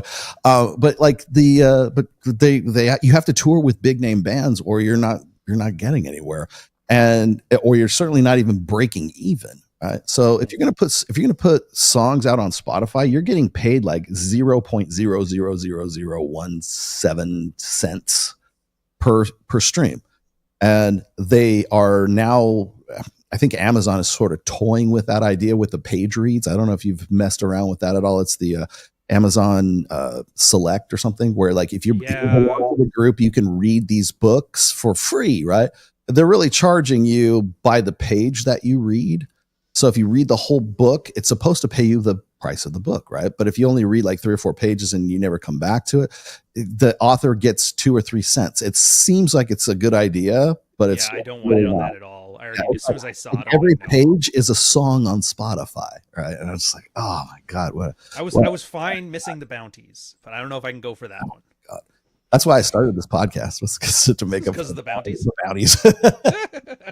I was like, because I had it was right around 2017, 2018, and I had Pat Campbell say, "Hey, you want to start a podcast?" I go, "Yeah," because I lost my bounties on Audible, which you could still get, but you're like basically competing against Audible for your own material. Yeah. But no, the Spotify is a joke, man. And I'll tell you, the thing is, you want to know what killed the music industry is that it's not piracy. It's Spotify killed the music industry. And one last story. Peter Frampton was just talking about Spotify and streaming services. And this is Peter fucking Frampton. Okay. He's been out since like the 70s. He's been Show Me the Way. Yeah. His song, actually, Show Me the Way. He said the money that he made on his streams, which was something in the millions, like he had like 2 million streams, 2.5 million streams of this song. He made $1,700. That ain't even rent. I know, that's not even rent. I know. He's like, he says, I just sent it back to him. I mean, he's got enough money that it doesn't make any difference, but he just wanted to show that that's even a guy who is sort of this is what Peter fucking Frampton makes. Yes. Right. And I like, nobody uses you on TikTok. I don't know if you're in that ecosystem. I don't imagine they pay much better. Yeah. If at all, or if they just make us deal with each individual thing or what. But you want to know, what I have hope for is Substack, because Substack is fucking great. I like it so much. I love it. You know why? Because it's a subscription-based profit model. That's why. And they only take 10%. You make 90% of your reads or whatever it is. And you have to have subscribers, right? Like you are as popular as your subscriber base is essentially what it is, and you will be as profitable as whatever your subscriber base is. And I'll tell you right now, like you want to know why Elon like really represses links from Substack on Twitter? He hates them. Yeah, they tried to. Wasn't it? He put an offer to buy them, and they told him to go pound sand. Yes, they did. And the reason why he does that is because he sees Substack as a better profit model than just like even before he came on, they were doing it. But it was they repressed that because it's a subscription based profit model. YouTube would love nothing better than for you to pay $9.99 a month to watch whatever the fuck you want to watch the show, whatever else. But they won't, because they built this whole company based on ad revenue. And you can make money off of super chats. Thank you for the super chats. But ad revenue dollars don't, like, you want to know why Brian from whatever podcast goes for 8 and 9 hours? It's the super chats. Okay. It's not the ad revenue. Nobody rewatches 8 and 9 hour podcasts. They basically cannibalize them and pull clips out of them. And maybe people watch those and you'll get some ad revenue from that. But even ad revenue for creators on YouTube is bullshit. Unless you're like Mr. Beast, right? Unless you're like somebody that's really super huge. I want to say it's those $3 to $6 per 1,000 views. If you're in a niche spot, it can go higher, but it's really not much. Yeah, but that's assuming you don't get demonetized, which is so easy to do. So they easy. would love for you to have a subscription, but the problem is because people are used to free content on YouTube, and they don't want to pay that. I got like maybe not even half a dozen subscribe. You can subscribe to this channel if you want. The thing is I don't really do much more than this, right? So what if I was going to switch over to a subscriber based thing? I've got to give exclusive content to just my subscribers. So now I've got my freebies, And now I've got the guys who get exclusive content. What am I going to do that I'm going to give to the free content that I'm not going to do for my and then that's the risk, because now you have all your eggs in the YouTube basket, and YouTube has already shown they don't care if you've been here for 7 years. Yeah. They'll nuke you if they feel like it. Yeah, So it's like, no, they could kill your channel at any time. So why would you even have a subscriber base or put it's the in male teaching profession of social media. Yeah. Substack is where it's at. And I'll tell you why. Because they started as a subscription-based profit model, and they weren't like trying to force fit it. Like that's exactly like Instagram. You can be a subscriber on Instagram, or you can sub to my Instagram. I don't have any exclusive content, but you're more than welcome to. You can sub to my my channel on Twitter as well. You can read this post, or you can read this Twitter post if you're a subscriber. No one cares. They're going to wait like 2 more minutes where you post another free one. They're not going to. You got in at the best time too, because there is. Yes. Do you know what the top Substack authors are right now? They're AI tools that aggregate multiple news services and put them together in a bite-sized form. There is no talent on there, so it's easier to shine than anywhere else. All you have to do is care. Yep. Do you care? Like I sub. I'm trying to think how many sub. I sub to you. I sub to Rob Henderson. I sub to Steve Stewart Williams, and maybe like 2 others. Right. And again, it's what, $7, $8, something like that. Yeah.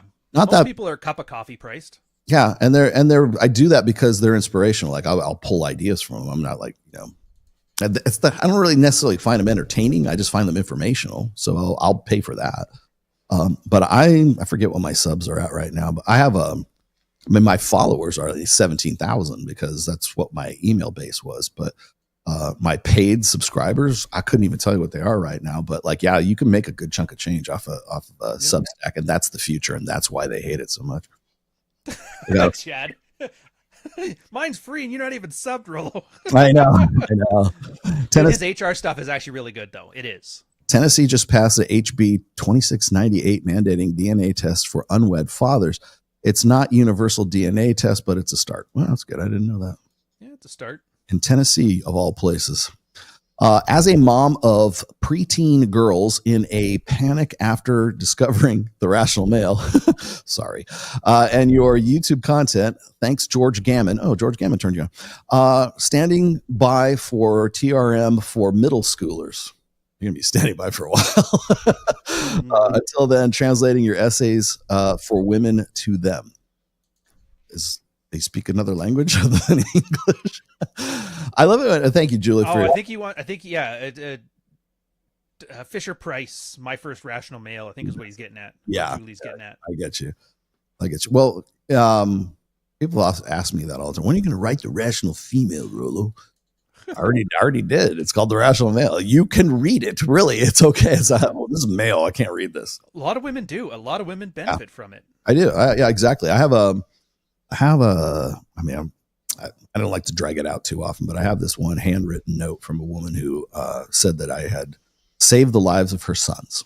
And I still have it. It's in one of my notebooks. And but it was interesting because it's coming from a mother of 2 boys. And I thought that's why I hung on to it, because I don't think a lot of people realize just how influential and how important the stuff that you and I and a lot of the other guys that we know do. A lot of nameless guys who don't even know who, like, you wouldn't even know who they were if we mentioned them, kind of thing. But I think there's a lot of guys that are sort of behind the scenes right now that really probably deserve a lot more credit than they're getting right now.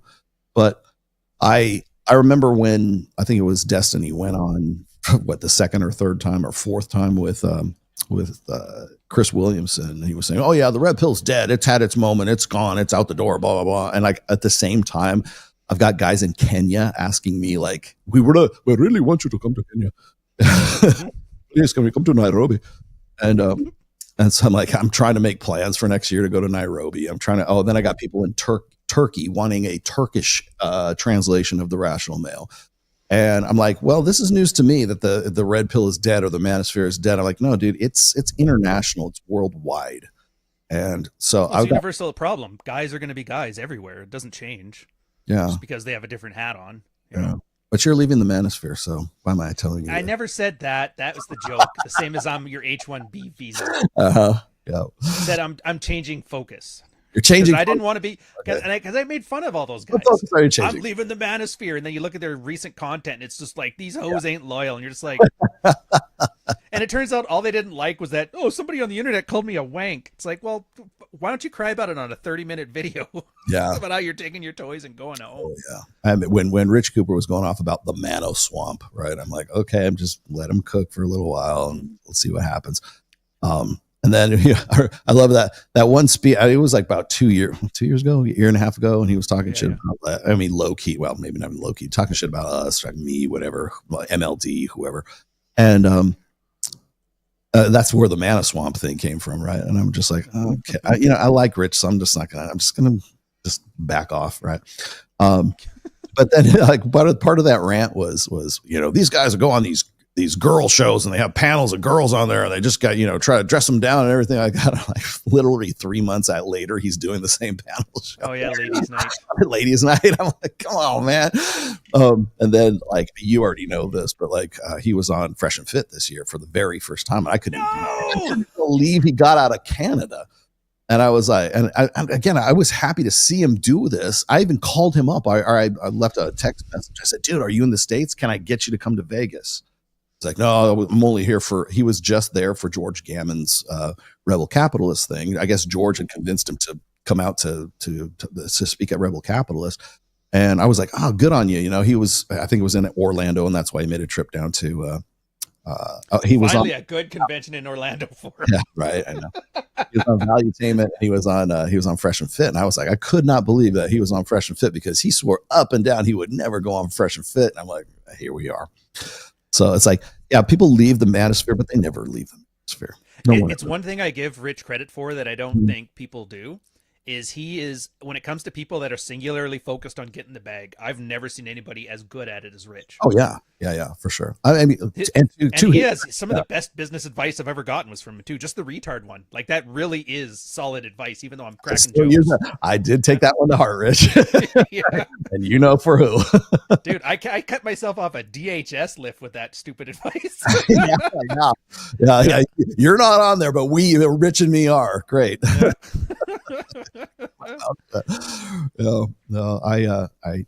I mean, Rich is rich, but it's like, again, I mean, even if you look at Joker, if you look at some of these other guys, like, I'm leaving the Manosphere, and then they're all doing the same thing. Even John Sonmez, who was like, did John Sonmez get divorced a second time? I didn't know he was married at all. All I know was one day he just started talking about Manosphere stuff again, and I was like, I know. Where the hell was that? And I'm leaving the Manosphere video. Did he at least have the common sense to delete it? He didn't. I remember Dr. Babe. Remember her? Oh, Babe Love. Oh, she hates Pearl, man. She is like, I love her now. Oh, she hates me, of course. Yeah, she hates all of them. It was just so funny because I guess she finally got herself a kid and a husband, and like just the 10-yard line, she was like 43 or something like that. Yeah. Then she went on this big multi-rant, like, you guys said I couldn't do it. I did it. She's yelling at you. It was like that John Anthony guy when he was like when he called him a fat can of smashed assholes. So he lost 50 pounds, started doing a victory lap on YouTube. Yeah. It's like, dude, I helped you get there. This fire in your belly. You're like Thulsa Doom to her Conan. I watched this video of her, and I didn't even know she was still around until somebody sent me this video of her like talking shit about Sadia Khan. And I was like, my girl. I'm like, now we can be friends. I just want that one of her crying in her car about not finding a man. I regret not downloading that. It would have been the greatest ad in history. I don't know. Oh no, but because she actually has a degree in psychology. She is a legitimate doctor, whatever. I know she talks about it as much as you talk about the flagpole. Yeah, like I know. Well, but that's all she's got. That's what blows her. I think that's why she has such a problem with Sadia Khan, because Sadia Khan does not have a degree in psychology, and yet she calls herself a psychologist and a counselor and a therapist and whatever the fuck it is. She just goes in there, looks pretty, shows her, shoves her tits out a little bit, and talks about just basic generalities, and then occasionally talks shit about the Manosphere or red pill on Pearl. What a unique brand. I know. And never, that's why I call myself coach. Never accepts a debate, never accepts any kind of confrontation. She has her own podcast, I guess, but the only time you ever see her is when she's on somebody else's show. Mm-hmm. When she gets interviewed by somebody. That bag, lady. I met both of you in MCO on October 17th. I guess that would be where we first met, me and you, Ryan. And, Yeah, I just don't recall MCO being any of the names. that would be Orlando. Is that Orlando? Yeah. Yeah. I have a vague memory of some kind of convention Well, there. I don't remember any details. But yeah. I've disagreed with Rollo many times, and he took my pushback in stride.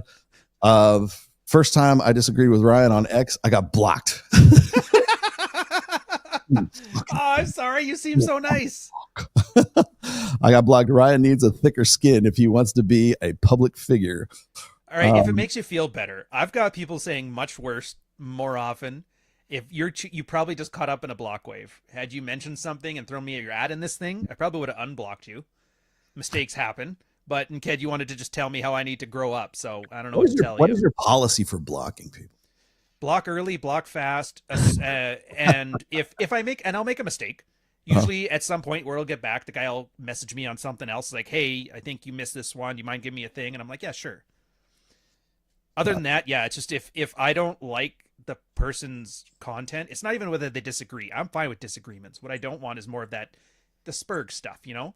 You're just an asshole. It's like, that's not a disagreement. You're just yelling at me. And if I recognize your name because all you do is you shit talk in every tweet, I'm like, I'm going to save the user experience of everybody else by not letting you continue to do that.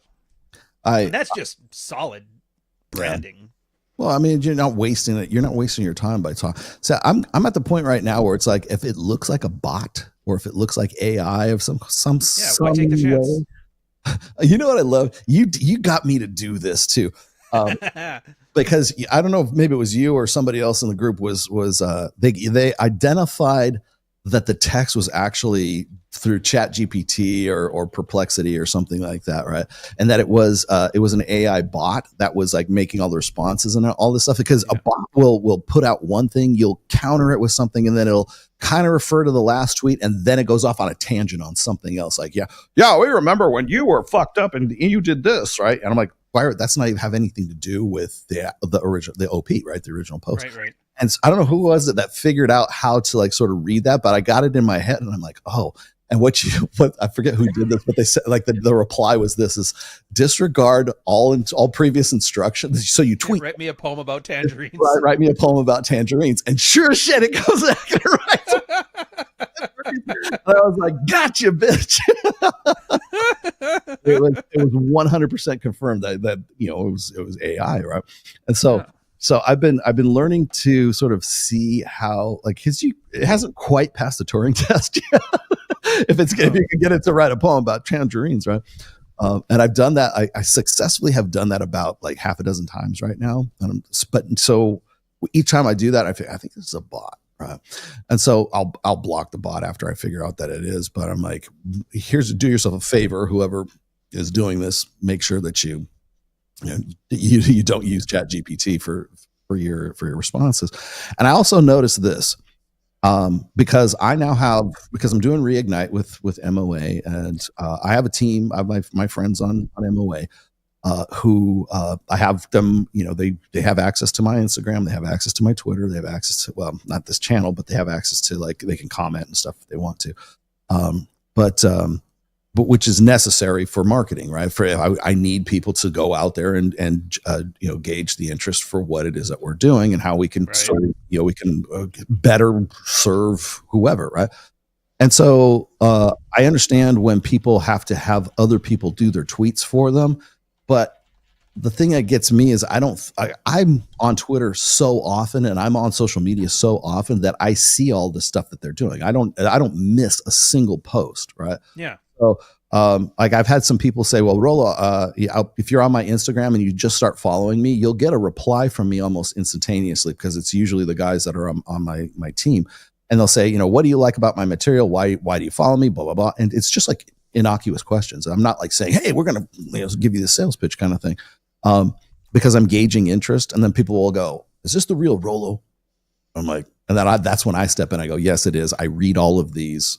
We're just gauging interest for the Reignite program. Would you like to would you like us to send you the video? That kind of thing.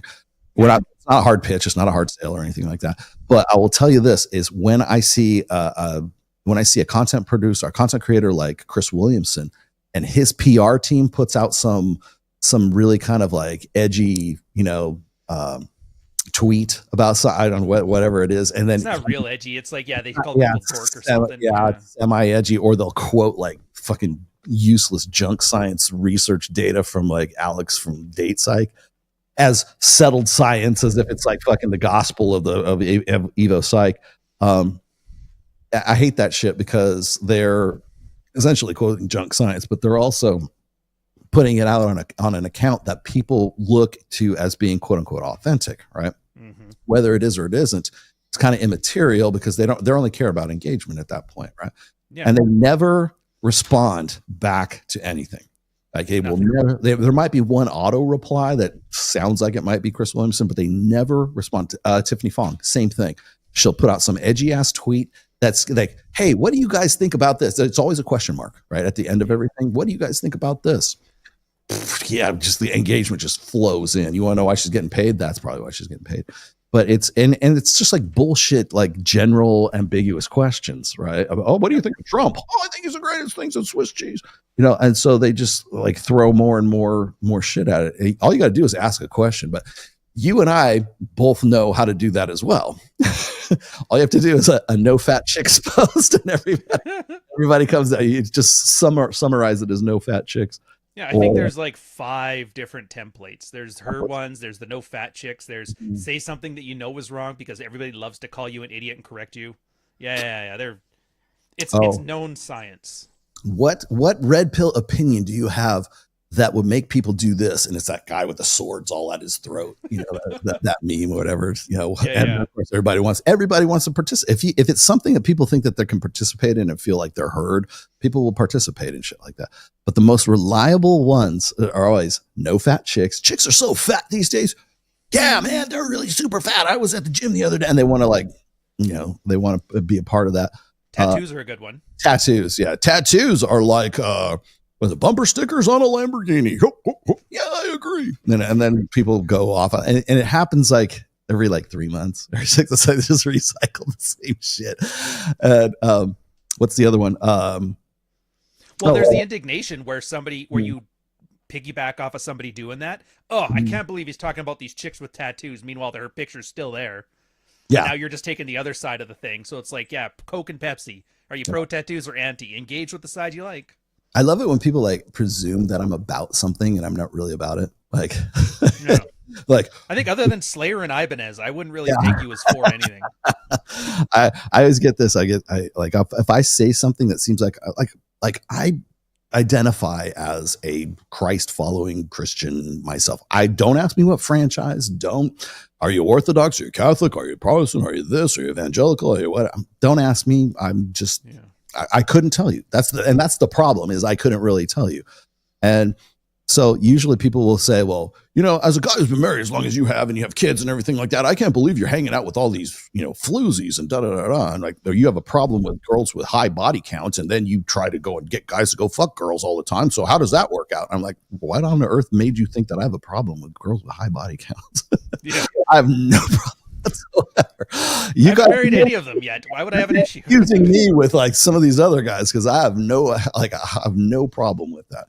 Well, that's what I realized. It's not even you. You're the brand. Like Rolo is not you. Rolo is this thing in their head they get to put their hopes and dreams and anger on and yell at their dad. And at this part of the game, I get it. How hypocritical. Well, we're not human beings up here. These chat here, they get to yell at us. That guy, he's like, yeah, I got to yell at you and you got to block me and I got to call you a thin-skinned asshole. Great. I've served my purpose for him. What's your name? What's your Twitter handle? I'll unblock you. It's John451687Z58. He didn't even. He just ghosted me.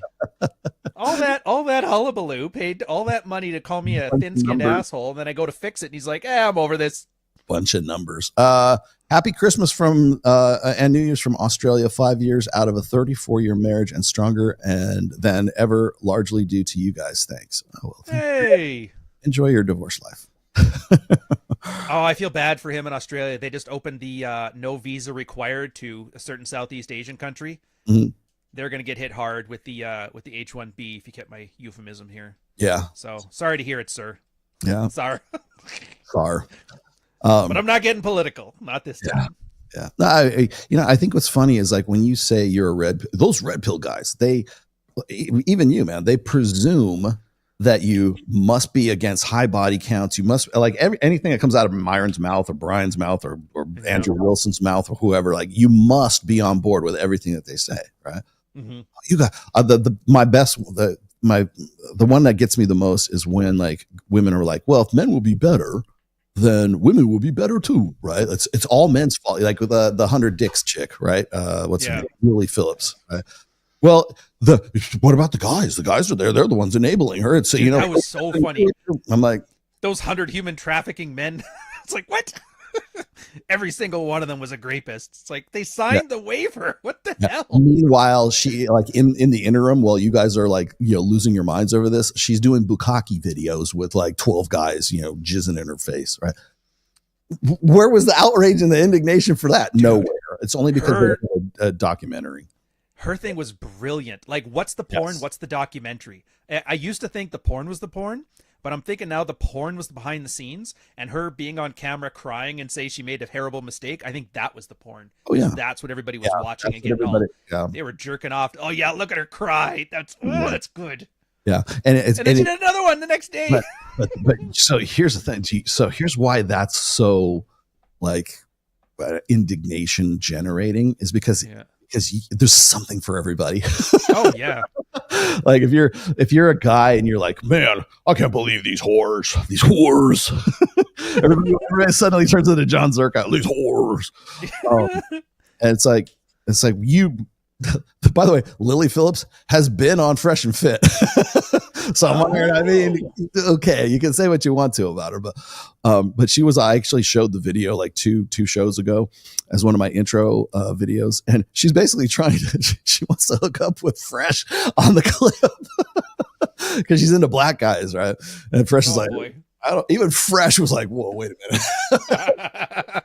Hold on, And who was that guy? Was it the Lufty guy or whatever? That every time somebody started talking about her being the victim, they would post the video of her with like 7 dicks around her, talk about how great it was and she loved every second. Red Pill Luffy or whatever his name was. Yeah, he's the one that like brought that. I never even looked her up. I never would have. Me neither. So, but he like posted that. I was like, okay, these guys need to see this. Yeah. I just reposted it. I didn't make a new one. I just reposted. Oh, I'm not touching it either. I'm laughing, but I ain't touching it. But it was just like she's looking into the cameras like, this is great. I endorse all of this. I want to do it again. And it's like, it's got you there. Well, I knew immediately because I was familiar with Bonnie Blue and Annie Knight. And the reason why is because both of those chicks are infamous or notorious anyways for like, I think Annie Knight is up to 650 guys this year. Like she's on the yearly plan, not on like the daily plan. Dude, she can't even get up to 1,300 like John Anthony. Got to step up those numbers, kid. I think it's 1,600 right now, but that's a lifetime number. That's not a yearly number. Yeah. Bonnie Blue, who actually she came out of the OnlyFans thing, and she probably still is on OnlyFans, but she does commercial porn now too. But she's done material, done content. We don't call it sex anymore. She's done content with Lily Phillips. And the people were saying, well, Rolo, you don't know. She might have had a change of heart. She might be converting to Christianity. She might be, she might be doubting her purpose in life. And I'm like, no, she's tricking you. That's what she's doing because she hangs out. She was shooting content with Bonnie Blue and with Annie Knight. And that's where she got the idea to do to 100 guys in 24 hours. And then you got Bonnie Blue going, hold my beer. I'll get such like a Mr. Beast premise, Yeah. I'm going to go through these 100 people with like the cuts and you're like, oh. Yeah. Oh, Annie Knight is not. No. I got to stop you right there. Annie Knight is sexy. Bonnie Blue? No. Annie Knight. I'm not even lying. I don't know who these people are. I have to look them up. And if you saw a picture of Annie Knight and she was just in like this sundress or something like that, she would look like the girl next door. You would never know she's taken like 650 dicks this year. All right. Yeah. Their Instagram. I'll start with that. Her Instagram, there's no porn on there at all. And like she posts like pictures of her and her mom on Instagram, like going out to Disneyland and going to weddings and stuff like that. And it seems so wholesome until you get to her Twitter page. Don't look at her Twitter page. Nope. Oh yeah, dude. This is like the Paris Hilton rich girl next door thing. Mm-hmm. Yeah, a little skinny girl, a little thin girl. She looks. And then Only Bonnie Blue. She's a little bit. She got the uptight, like hair pulled back too tight thing. But Oh, she's fine, too. yeah. She looks like mom. She looks like dirty mom. Oh, yeah. She's a little older, isn't she? She seems that way. I don't think she is as old as like she looks. Oh yeah, dude. With a plate of cookies, you guys wouldn't know the fucking difference. Don't pretend. Oh, yeah. Oh, I'd know. You don't know. You could stand next to Annie Knight at church and she would fit right in. Exactly. You would never know, man. And I think that's one of the appeal of all this whole thing. Rollo, why are you making a big deal out of this?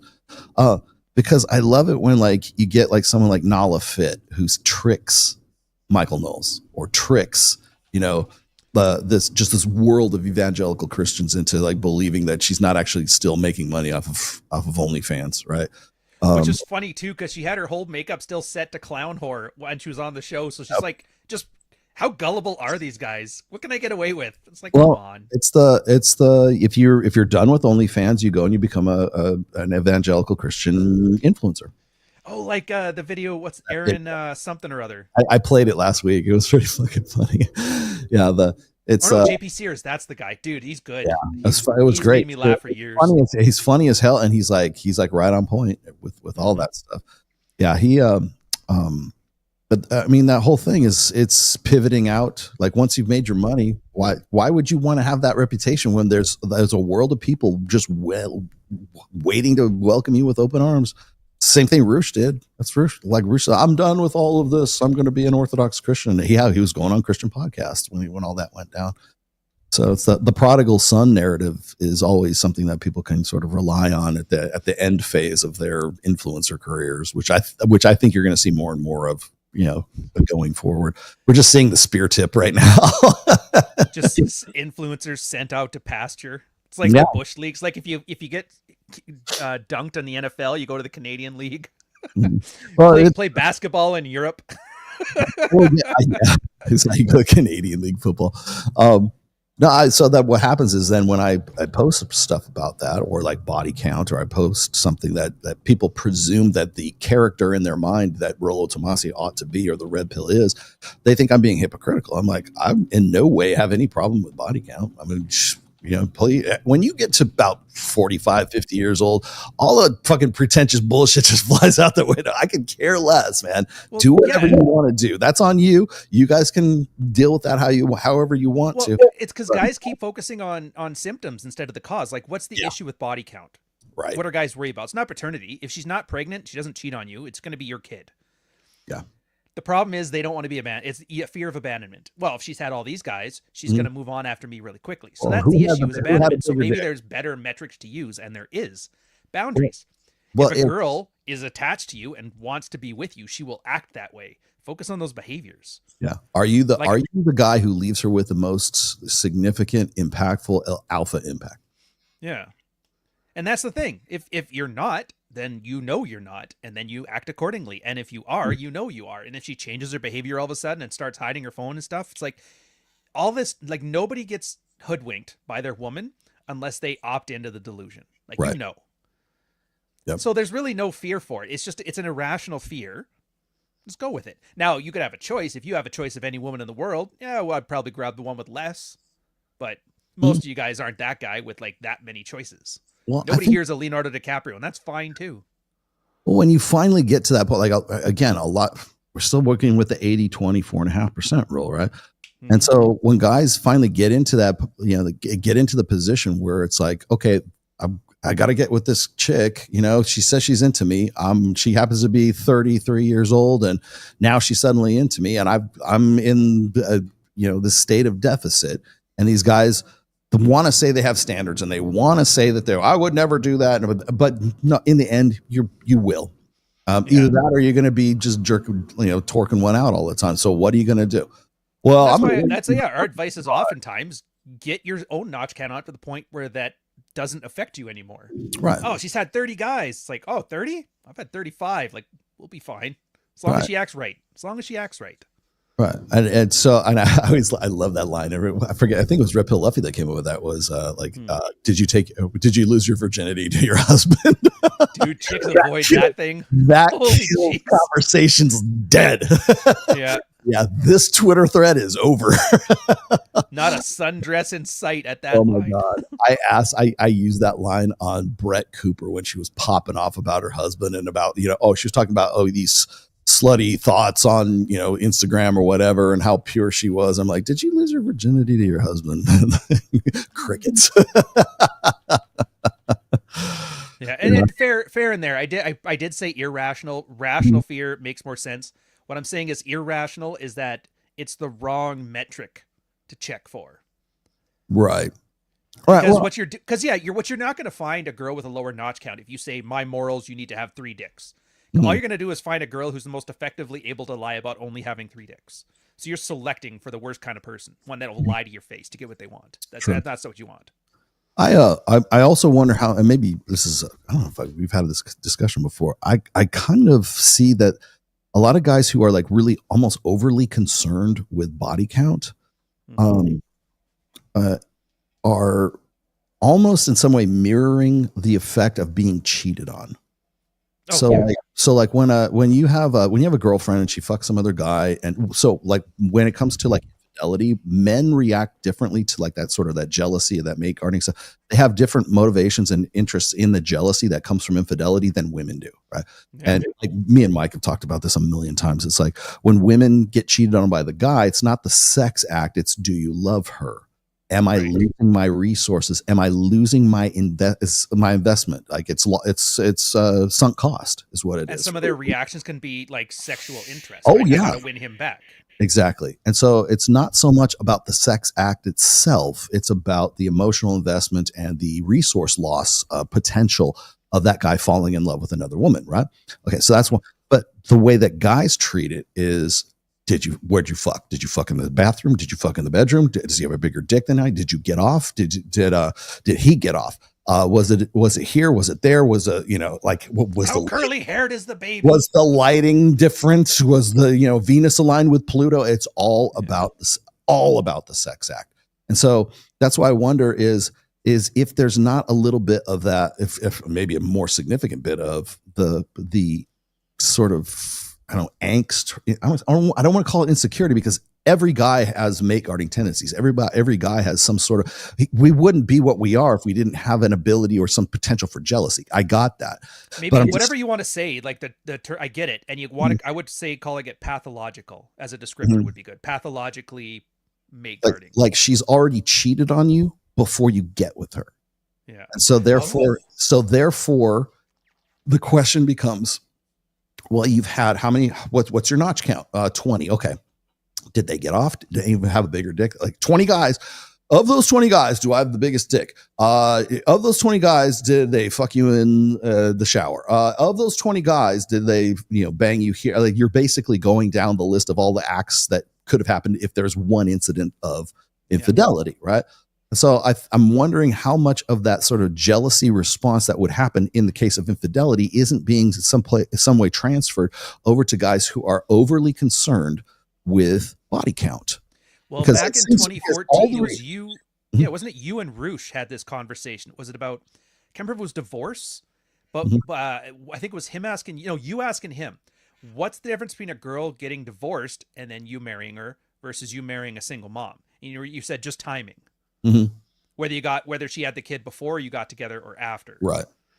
And it was interesting. So it kind of goes on the same thread here. Well, I mean, if you're, I would almost like, this is a really good, or another good sort of thought experiment is what would you rather get with? Would you rather get with a single mom with lower body count or a woman with no children with a higher body count? Because when you get with the single mom, now you are automatically assuming the parental investment responsibilities of another guy. Right? So what's worse? Getting with a girl who has 20, let's round it down, say 25 body count, or a girl with a 10 body count and she's got a kid. What's worse?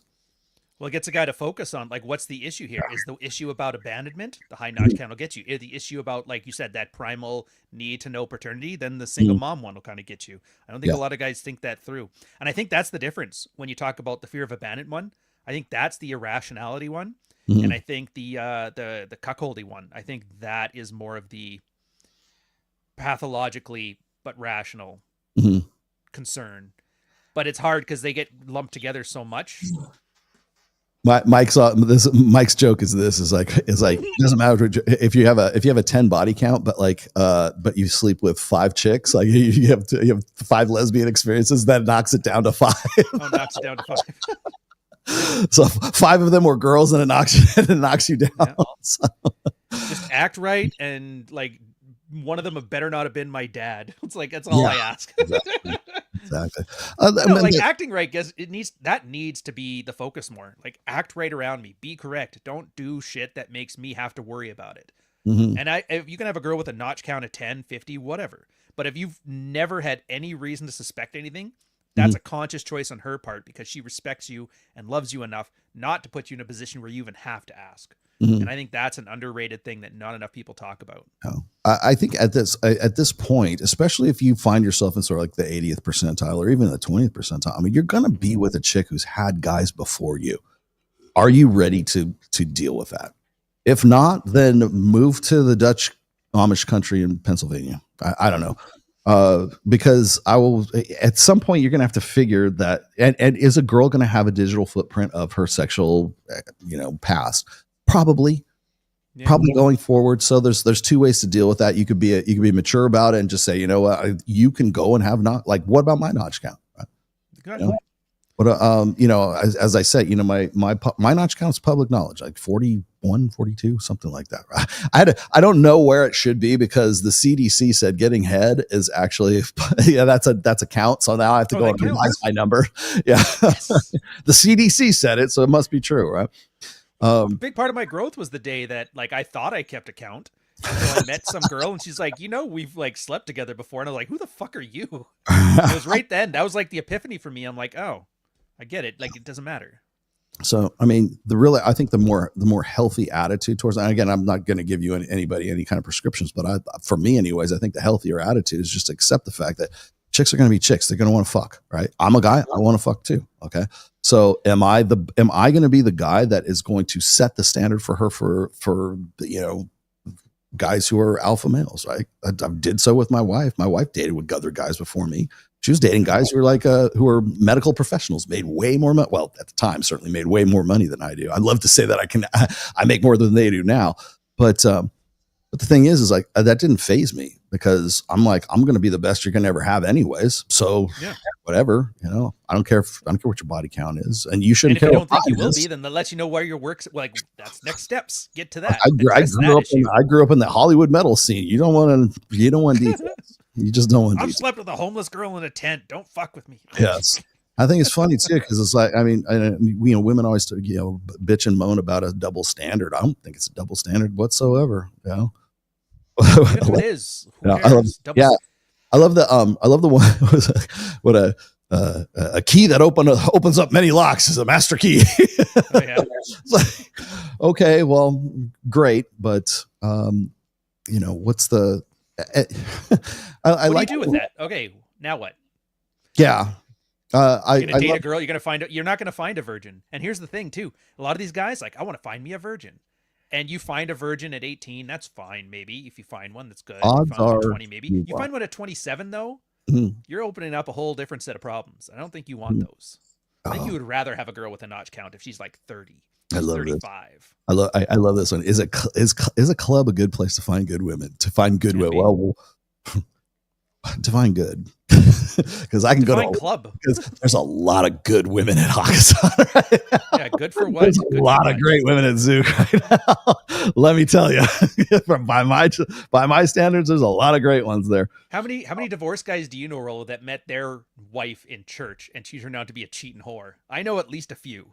So it's like, it's a crapshoot, man. Either way. Well, I mean, if you look at statistically speaking, more people meet online than in any other form of meeting right now, and have done so really since 2000 or around 2005, somewhere around. So I there. guess by club, it's like maybe you're gonna start asking us about websites. Is meeting a girl on Facebook wholesome? Is the Tinder girls hoes? Like, no, what website do the good women hang out at? So I love this. I forget who it was. One of these it might have been Ashley St. Clair. One of these trad femme chicks was saying, you should, like, men, you should go and never meet women at clubs because you're looking in the wrong place. If you want a high quality woman, you have to go to high quality places to find the high quality that you're looking for. Blah, blah, blah. You will stop looking for high quality women at low quality places. Like, Did they mention the high quality places?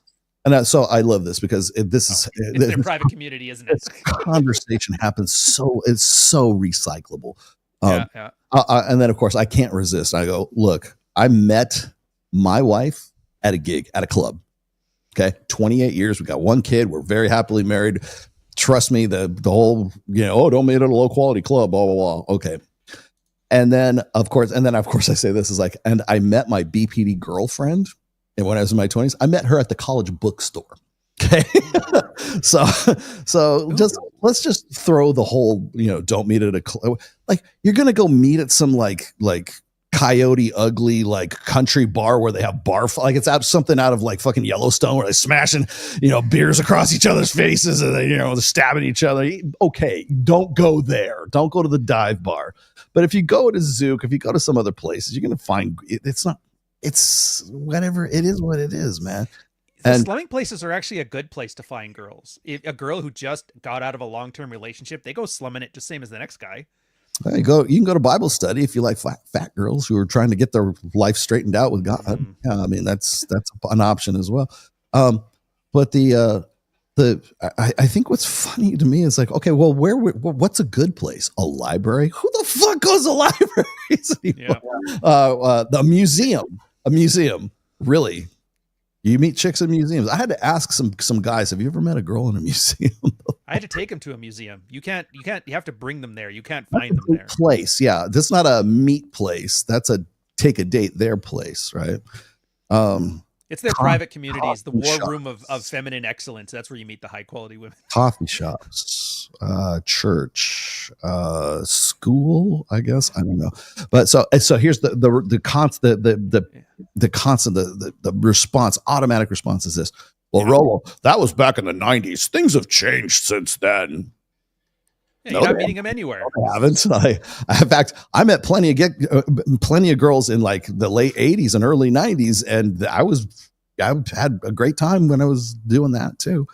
But I think what's funny to me is I think that people in some way think that since 2014, 2015, like in the last 10 years, things have gotten like significantly, like by an order of magnitude, more degenerate and worse. Oh yeah, nobody goes anywhere anymore. We're talking about OnlyFans. We're talking about online stuff. Yes, you might definitely have a case there, but you know what? People like to fuck. Well, I don't care what century it is. I don't care what decade it is, because I will tell you right now, if you go and you look at the stuff that was going on in the mid 60s, the mid 70s, the mid 80s, the mid 90s, the mid 2005s, whatever like that. Everybody wants some, man. Everybody. I can do you one better. The Victorian era. Yes, absinthe bars. Even then, people were jerking each other off in absinthe bars, drinking the wormwood liquor. So don't tell me flapper girls. Do you remember flapper girls, the 1920s? Why do you think they called them flapper girls? It's because they were fucking. Yeah, Cut their hair short to piss off dad. Then they started tapping boots. You know what's funny is what was it? What's the prequel to Yellowstone? Was it 1923? 1923 and then 1883. Those were the two prequels. Yep. In the 1923 that prequel, I watched it. Has Harrison Ford and what's her face is in that. Helen Mirren is in it as well, and it's basically the generations that came before the generation that's at Yellowstone right now. And one of the conversations they had in one of the episodes was women shaving their armpits. Because right up until like the 20s, the roaring 20s, women had like big old bushes. They never shaved. Like it wasn't the fashion, right? And then so it was scandalous. It was like shaving your cooter. Because it was the French. It was a French thing. Like the French would bring the French women would bring that over to the United States and U.S. women because they were the flappers. The flappers were the first ones to shave their armpits, right? Oh. And so now they're in Montana or wherever they're at, and the girls start shaving their armpits. And they think it's the most degenerate thing in the world is for a woman to shave her armpits. And now it's like completely the opposite. We think it's horrible if she looks like she smells like feet and patchouli if she. Well, in the 40s, Gillette, because after the war they weren't selling razors anymore, so they had to convince women to start start shaving their legs. Yeah. And then do you remember in like the 80s and 90s where porn in the 80s, there was like, it was big, like they'd always have bikini lines in that because you had to tan outside. That was and then awesome. in the 90s with tanning booths invented, the idea was being fully tanned, no tan lines. Mhm. And then in the 2000s, they started putting their bikinis on in tanning booths to get the tan lines again, so they felt more wholesome. And it's just like, So it looks like more natural. Yeah, I naturally got this. I lay in the sun all the time. You live in New York. yeah, I'm not naked like one of them whores. Anyway, give me those dicks. Yeah. Yeah, Well, it's always escalation, right? So it's like shaving your armpits was scandalous back then. That was degenerate, guys. That was fun. Like in the 1920s, that was degenerate. And then, like, I remember, God, I love getting into this line. I remember in the late 80s when I first started getting to the Hollywood metal scene and stuff like that, and chicks had strippers started to get belly piercings, like navel piercings. Oh, yeah. Now my wife has, my daughter does not have one. My wife has had one for forever, right? You know, and I like how you had your yes. I remember when those came out, because I saw a girl, she had a nice flat stomach and she had a belly piercing, that was a stripper. I wanted to fuck this. This is the chick I want to. It was like a fishing lure. I gotta go get that. I gotta get that shiny thing in her belly, right? Yeah. But hoop earrings, braids even used to be the sign. That was it. Yeah. So then you had the navel piercing. Oh, and then like I remember, maybe you do too. I remember when if a woman shaved her snatch, that was niche porn. You had like if you wanted the VCR or VHS of the girl with like completely shaved skin, because it was like, oh my gosh, you want a little girl? What's wrong with you? You're sick and depraved and everything. Now every single girl in porn has like next to nothing, and to have a big old bush is like, that's niche porn now. That's the niche. Well, and I remember the landing strip there was a thing for a little while, and then one girl even made like an echelon that pointed down, and yeah, it's just so weird, the trends how they move. So then you have that, and then remember the tramp stamp. Any girl had a tramp stamp, she was a stripper, and you had to get with that chick, right? Because that's what they do. And I remember now everybody has the tramp stamp. Even at the time, people were like, "Oh, imagine when she's old and what that's going to look like. She'll have to explain that to her grandkids." No, she won't, because her grandkids they've got piercings through their nipples now. Well, yeah, the dream catcher, the underboob dream catcher, and then that was there for a while, and now there's those thigh ones, the ones that cover like the quadricep. Yeah, I call those boob chandeliers. Dude, I don't like. I'm a tattoo guy. I don't like those ones. No, I'm okay with tats. It's just like not that many tats. But and so that was escalation. You know, then there's the tramp stamp, and then there's I'm going to get my tongue pierced. So for no other reason than to the bar and the tongue. And then I don't know how this got started, but it's the splitting of the tongue, so it looks like you have a snake tongue, like you have two different separate tongues and stuff like that. It's like, why the fuck would you want to, like, who would think of that? Yeah, I don't know. Think to do something like that, but escalation, man. And then now it's like titty piercings and stuff like that. All that stuff is escalation. And I'm just old fashioned. What happened to a girl with a landing strip and a sleeve and a half sleeve? I feel bad because it's like I deal, I'm going to be I do this every year. I go to the AVN Awards and I do interviews with Domo and some of the other girls, because we have friends of the show that are in the business, right? You don't got to explain it to me. You read the articles. I get it. To you. Yeah, I know. Rolo, how can you hang out with these girls? Isn't that against who you really are? They're hanging with me. No, not at all. In fact, not I actually love sex. Thank you very much. Yeah, like what would Jesus do? He'd hang out with prostitutes. So do what Jesus does. Interview them, find out what they're all about, right? Exactly.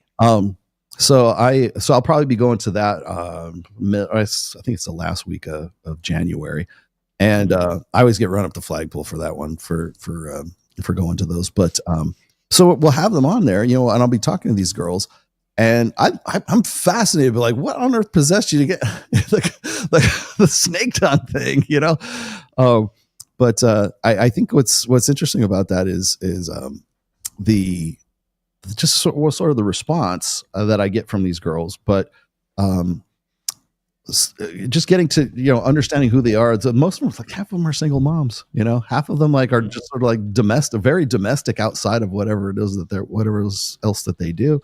And so they, you know, you want to talk about like degeneracy, you know, across the ages. It's like, when were we wholesome? when was When was that? Like what? 1950s? Leave It to Beaver. Like I'm sure you could probably find BDSM porn from the 1950s. I'm absolutely certain you could find. There's no period in human history where you can't find it. Yeah. There's ancient Greek stuff. How many pots did they have of like chicks sucking dick?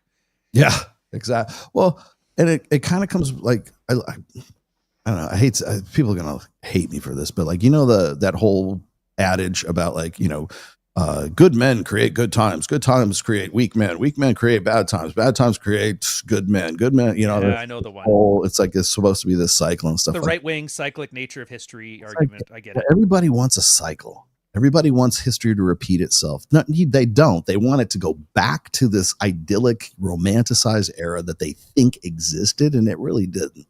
No. And I like to point out that the guys who went. I've seen so many movies on this and so many documentaries on World War I. And all the young men who really wanted to go fight in World War I, they were like, hey, let's go. Because they thought it was going to be over in a month or something like that. And they thought it was just, they're going to fight like their grandfathers did from horseback and a saber and everything else. Yeah, like the Napoleonic era. Until they were in I think it was the Seine or whatever, in France, and they met the first 50 caliber machine gun, and it mowed them down in like an industrial fashion and just killed millions. Mustard gas. Oh yeah, mustard gas. I mean, it was warfare on an industrialized scale, and they had no idea what they were getting themselves into.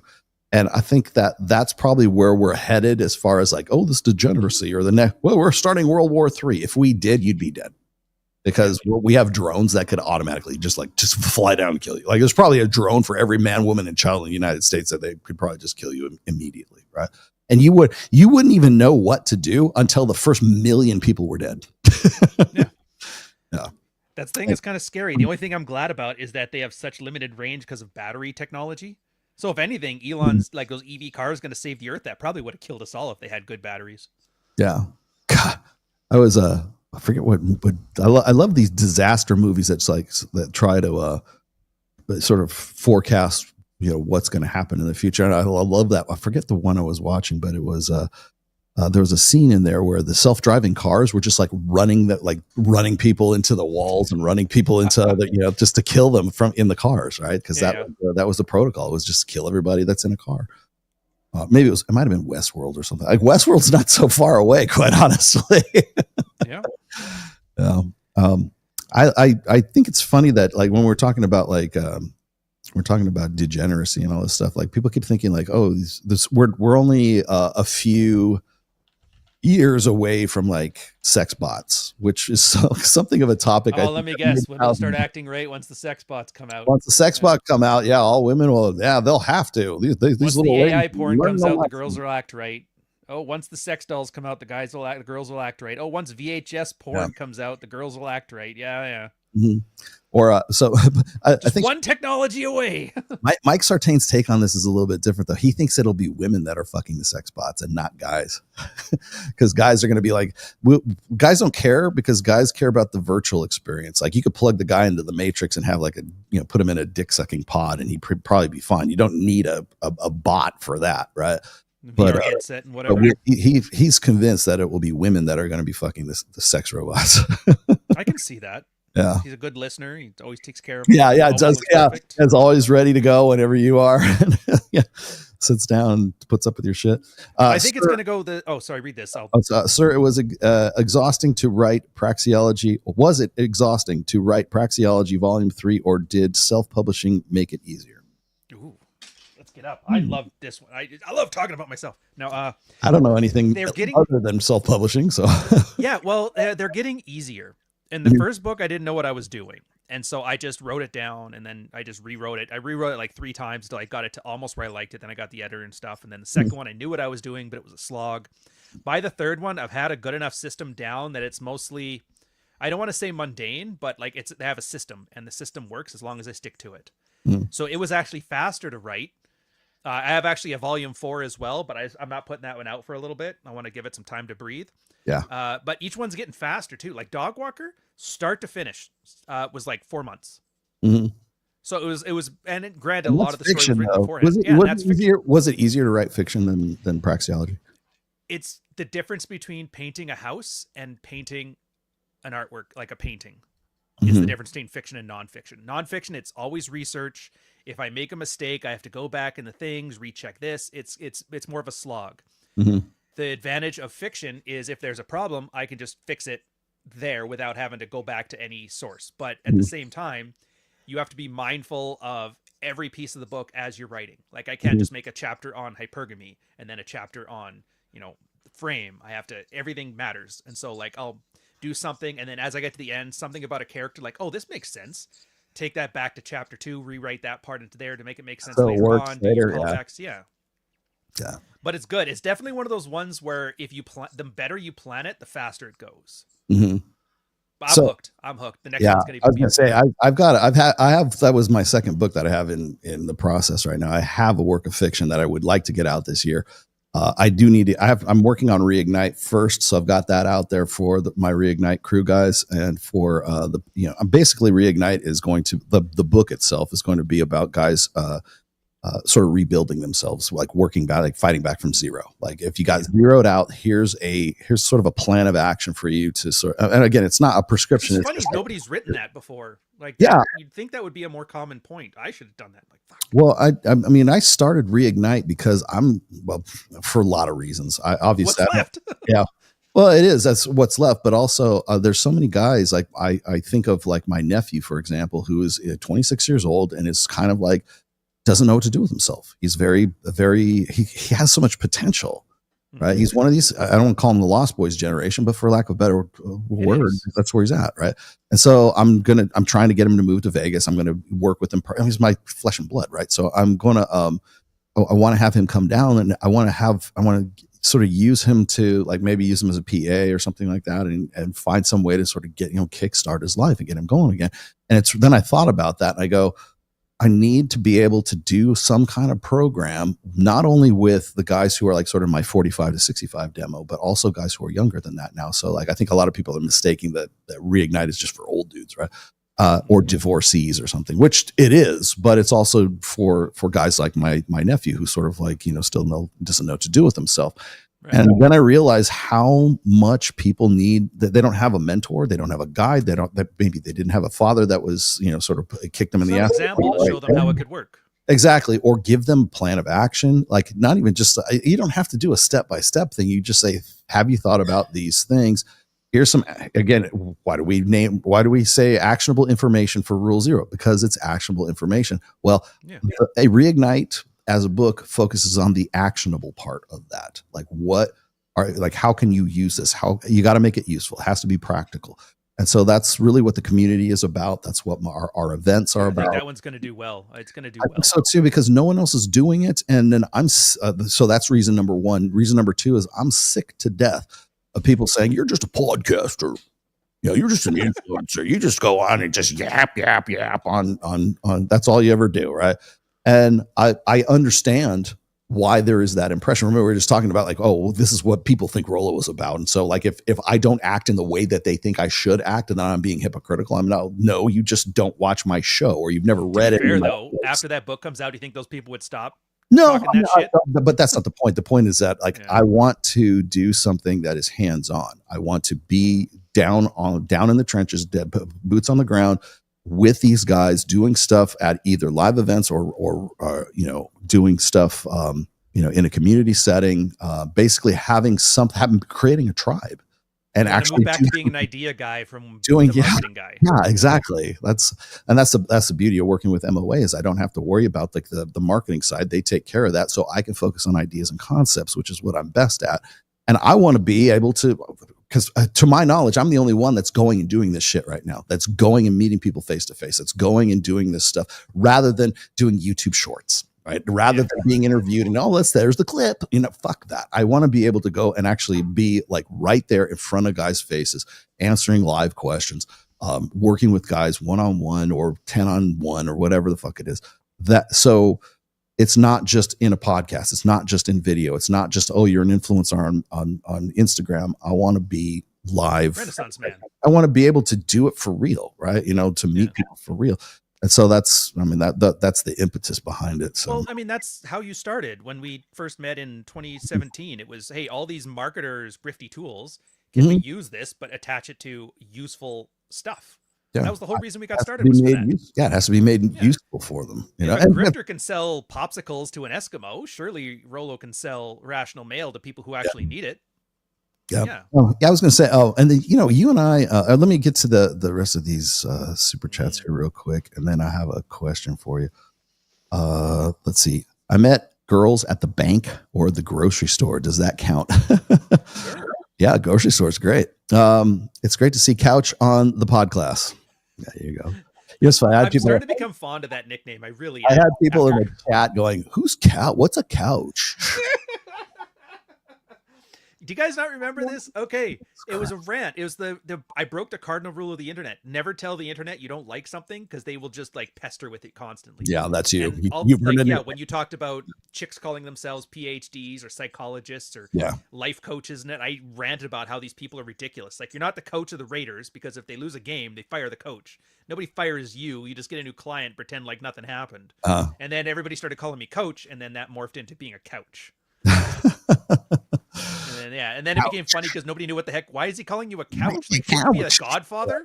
God, yeah, exactly. Same as you. Yeah, they called you godfather to make fun of you. What does he think he is? Fucking De Niro? And you're like, the self-described godfather of the Manosphere. And it's like you called me the godfather, and you were doing that to make fun of me. I'm just wearing it now. Don't call me. I know I leaned into it. It was actually Pat Campbell that called me the godfather of Manosphere, and then it stuck because everybody thought I was calling myself the godfather. Fucking guys. And then Kevin Samuels comes along, and everybody goes, "Oh, he's the godfather of the Manosphere." And he's like, they're all proud to say it. I'm just like, do you realize how much shit I had to eat for that whole thing? I laugh so often every time somebody's like, I miss Kevin Samuels and all of his wisdom, and then I just send it to you every time, and you're like, and it's always something like year one Rolo they're quoting. Yeah, it is. I know it's a paraphrase of something I said back in 2013.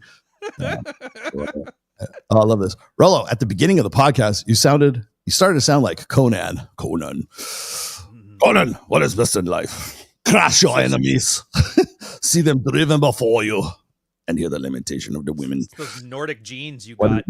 Yes, my Nordic genes. You know why? This is okay. This is why they're giving me grief. Crush your enemies, see them driven before you. I did not know that I looked like Conan when Mike Tang was taking this shot. I just did a pro shoot with Mike Tang because he came to Vegas, and shout out to Orangutan Studios. Mike Tang is actually going to be moving to Vegas. He's setting up a base of operations out here. So he's got two places. He's got the one in Miami and the one here. And he's been a really good friend of mine. I shoot with him as often as I can. So, and he's really, really talented, but people saw that and they go, "What, do you think you're Conan?" Yeah. Yes, I do. You know, I've come to the point where it's like, I know that any picture, any photo that I post of myself on any media, on any platform, everybody's going to think I'm flexing. It makes no difference. Like, I can post a picture of me and you right now. But what do you think he is? Why is he wearing that hammer? Like they'll find dog, it's a flex. Whatever it is. Why does he wear that Hawaiian shirt all the time? The picture of your wife, it's a flex. The picture without your wife, it's a flex. The picture of the porn star, it's a flex. It's like you just can't do anything right. I get it. You cannot win. Where does Socrates rank in the annals of red pill history? Can you guys address his hypogamy hypothesis? He's the only one that didn't lose his fucking mind. I'll give him that. You'll know. Okay, let me start with your first question. Where does Socrates rank in the annals of red pill history? Does anybody know where he is right now? What he's doing right now? Anybody in the chat remember who he is? Yeah, is he like? Has he posted anything? Does he have is he even active in the red pill spaces right now? The last I heard about Socrates was when Anthony Johnson decided to kick him off the 21 convention as well, like everyone else he's ever done. You know what I'm going to say. So like when George Bruno finally came to Jesus and he like apologized to you and me and everybody else, he wanted to get back in our good graces because Anthony Johnson decided that he was going to drop the hammer on him and like Hunter, what's his name? I can't remember. Hunter. Yeah, Zach's whoever. Nobody knows. No one cares. No one cares about any of these guys. I'm still around, but they don't care about those guys. Jack Murphy, we know what happened to Jack Murphy. Tanner Guzzi, coming back from his third divorce, I think, right? With 6 kids. Second divorce, yeah, And with sixth kid, and the sixth was on the way, so you didn't. And have I six would at the not. time. By the way, I love me some Tanner Guzzi. As bad as things were back in 2019, I bear him no ill will. But we don't hear much from Tanner either, or Goldman Unleashed, or Christian McQueen, or in fact, you and I think, are probably the last remaining survivors. And Rich Cooper. Yeah, I'm like kind of feel embarrassed now. It's like we're still here. You're like, oh. Oh no, God! Why am I doing? What am I doing? I'm gonna go home and rethink my life. But no, the whole hypogamy thing was really just Socrates wanting to be Rollo Tomasi at the time, so he had to come up with something that sounded like Rollo-ish. Yeah. Crystal clear Pepsi. Yes. Yes. And the whole hypogamy thing it's ridiculous because, once again, men don't have attraction floors. Women do have attraction floors. And so therefore, just the very principle of hypogamy, men date down. No, they date up, down, sideways, and backwards. Whatever works, man. They're opportunistic readers. So I always thought that was kind of funny when he was trying to throw that out there and really kind of sound like me a little bit. But we see where all that went. But now I was going to tell you this. Remember so I got these pictures, these old pictures of you and me and everybody who was on the panel for the 2017 and 2018 21 conventions, right? And you're still updating with the X's? Yeah, I'm updating it with the X's. So it was all these guys, right, myself included, and there's these red X's over the faces of the people who are like everyone that ADJ had everyone that, over and tried to dox Anthony dumped and were previously, part of his cabal of good friends, and he's the president of the Manosphere, right? But George Bruno took it upon himself to put red X's across everybody. I think there's 2 guys left, and one of them was Steve Williams. And I think CGA might still be in his good graces. I don't know, but it's a lot. Damn, if you look at everybody who was part, was it Alex Cortez? Jack Murphy. Who was the Foster guy? There was the bargain basement Rich Cooper. Forster? Michael Foster, something like that. He was the religious guy, right? Yeah. Noah Revoy was one too, but he wasn't part of the original 2017, 2018, 2019-ish. Crew. I think Ed Lattimore got out of there unscathed. Good for him. Man, yeah, he got out while the getting was good. So did Rich, by the way. I got to hand it to Rich. Rich bailed right when he should have bailed. So yeah. If you're going to talk about Socrates doesn't belong in any annals of the Red Pill history, because I don't know what the hell he's probably went back to being an architect. I think that's what he did. Better money, more prestige. Yeah, wife probably respected him a bit more afterwards. Yeah. Hey, Gofffather. What is this, a orc joke? O-R-K joke? I got it. I see you. I see what you did. Great show tonight. Can you take me out with I'm a whore? Sure. Well, I'm a whore. There you go. Nice. People like that. You guys love that one. So I wanted to ask you this, because we had this conversation about character development in Red Pill. Well, I guess in Red Pill fiction, but in fiction in general, because I was we were having you're one amazing source if you want to use it. Mm-hmm. You're one. Yeah, that's just the Promise Keepers article. That's how my whole protagonist was based off of it. Oh, really? Yeah. That was the thing. You usually ask a moral question, right? And mine was, how would a Promise Keeper get him to a place of general happiness? Mm-hmm.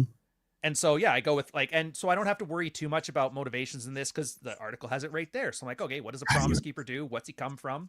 I literally had that. His mom complained about his stepdad, and his stepdad was a philanderer, and she loved me. And I'm never going to be like this guy. And then the rest of the book is him. Every time he tries to avoid being like his Lothario father, he fucks up his life. But then when he kind of embraces, he had a point, and he kind of just fucks a lesbian. He's like, all right, it's fine. It's whatever. And then things move on. It's great. So yeah, that's the part. And what I love about it too, that fiction does, I think, better, is I don't beat people over the head with it. So there's girls can read this, and they will see a Promise Keeper, and they will understand and empathize with it, and they will see the progression, and they will enjoy it. not a single one of them will realize they've just like seen a red pill transformation from a guy going blue pill to red. That's good. And I think that's a wonderful thing. That's actually a good idea is not making it obvious. Like making it like something that is a natural transition as opposed to like, oh, then he listened to Rollo Tomasi and turned into a completely different god. Right? Yeah, like how is that any different than woke people talking about lesbians in Warhammer? You know what I mean? It's like you don't need to use the identity things. It should be a compelling obvious. human story. Yeah, the narrative is so obvious that you're being pandered to, right? It's contrived. It becomes contrived after that. Yeah, God, man, I can't wait to read your stuff because like mine is like way more like Pulp Fiction than anything else. So, no, I was gonna say is like when you and I were talking about character development, the way that shit is written right now. When like I was saying before, like because I watch a lot of Taylor Sheridan stuff, and I kind of compare Taylor Sheridan to like Michael Crichton. Because he works and works and works. Like damn near the whole Paramount network is basically the Taylor Sheridan network right now. Tulsa King, Landman, Yellowstone, all the spinoffs for Yellowstone. What is that? What's the one with Jeremy Renner in it? Mayor of Kingstown. Mayor of Kingstown is one Bass of them. Reeves. Yeah. There's that's like some Stephen King output. And then he writes and directs and does the scripts and does all that for all those things too, right? So he's not only is he writing, he's also doing the directing and everything else that goes along with that. That's basically what Crichton used to do too. He was an author, and the best thing about Crichton, and this is like if I had an author that I would want to aspire to be, it would be like Michael Crichton. Because he doesn't have a world. He doesn't have it's not like Tolkien, right? It's not like Middle Earth. It's not like Star Wars universe or Star Trek or whatever. He will go to write a story about something that is interesting to him and he will research the living fuck out of it. And then he'll write a bit about it, right? Like 13th Warrior was actually a true story. It was based on a true story, right? Of an Arab that went to the Northlands to learn about their ways and came back, like Ibn al-Fayed or something like that. I can remember. There's a historical account of that. Well, he took that and turned that into 13th Warrior, right? Which the book was called Eaters of the Dead, right? Right. And so he would do, or Jurassic Park, right? Jurassic Park was something that was becoming feasible at that time, was to take the genetic material of dinosaurs and find some way to sort of recombine them so that you could get something that looks like a Tyrannosaurus Rex or whatever, right? And saying you have to go with fantasy and suspend your disbelief in some ways. But now it doesn't sound so crazy when they're digging up like mammoth bodies that have DNA and they could possibly crossbreed it with a elephant, and we can get something that's an approximation of a mammoth, right? Right. So, but it doesn't sound so crazy now because we have been able to plot the genomes and all this other stuff. But what he will do is he'll go into a subject, learn as much as he can about it, and then write a really great book about it. I just finished up Pirate Latitudes by Michael Crichton. And again, based on a true story of the Bahamas and Nassau and everything that kind of what Black Sails was about, right? The series. Just absolutely fascinating the way he would get into that. And did you know that Michael Crichton was the first person to have a #1 book, a #1 TV series, and a #1 movie in the same year. At the same time? Same time. Stephen King must have been pissed on that. Yeah. Because he used to write for ER. And then he wrote that was his TV series, and then he had writing ER. Then he had Lost World at the same time, and then he had I forget what the movie was at the same time. He had like 3, all of them were #1 movie or #1 hits, and he was the only person to do that. Patriot Games? I can't remember. Was Patriot Games him or was that Clancy? It might have been. It might have been Clancy. Yeah, Clancy's another really good one too. But they study they study up on whatever they want to do a story about. And then that's it. Like it's self-contained. And well, you know what's great about those and why you can't read, like, you notice how you can't read new stuff anymore? And same thing. I've tried. I thought there was something wrong with me. I thought I had ADD. And then Nick sent me Oliver Lange's Defiance. That's what Red Dawn was based on. And I'm like, dude, this is great. And I realized what it is that new authors do that sucks. Character development, everything. First off, they make the narrator omnipotent. Colleen Hoover's horrible for that. She'll tell you exactly their motivations while they're talking. But it's like screenwriter writing. Like if I'm watching a reality show on Netflix, everybody's going to tell me their emotions because they have to, because they don't have a storytelling vehicle. But a book can't do that. But their writing is as if it is reality TV scripts. And as a guy, that sucks. Like I can't get into that. I'm not interested in that. I want to figure it out for myself. Yeah. So they don't write characters that lets you figure out through their actions what they do. They have to tell you what they're feeling. It's like we were saying before. So girls love that, guys hate it.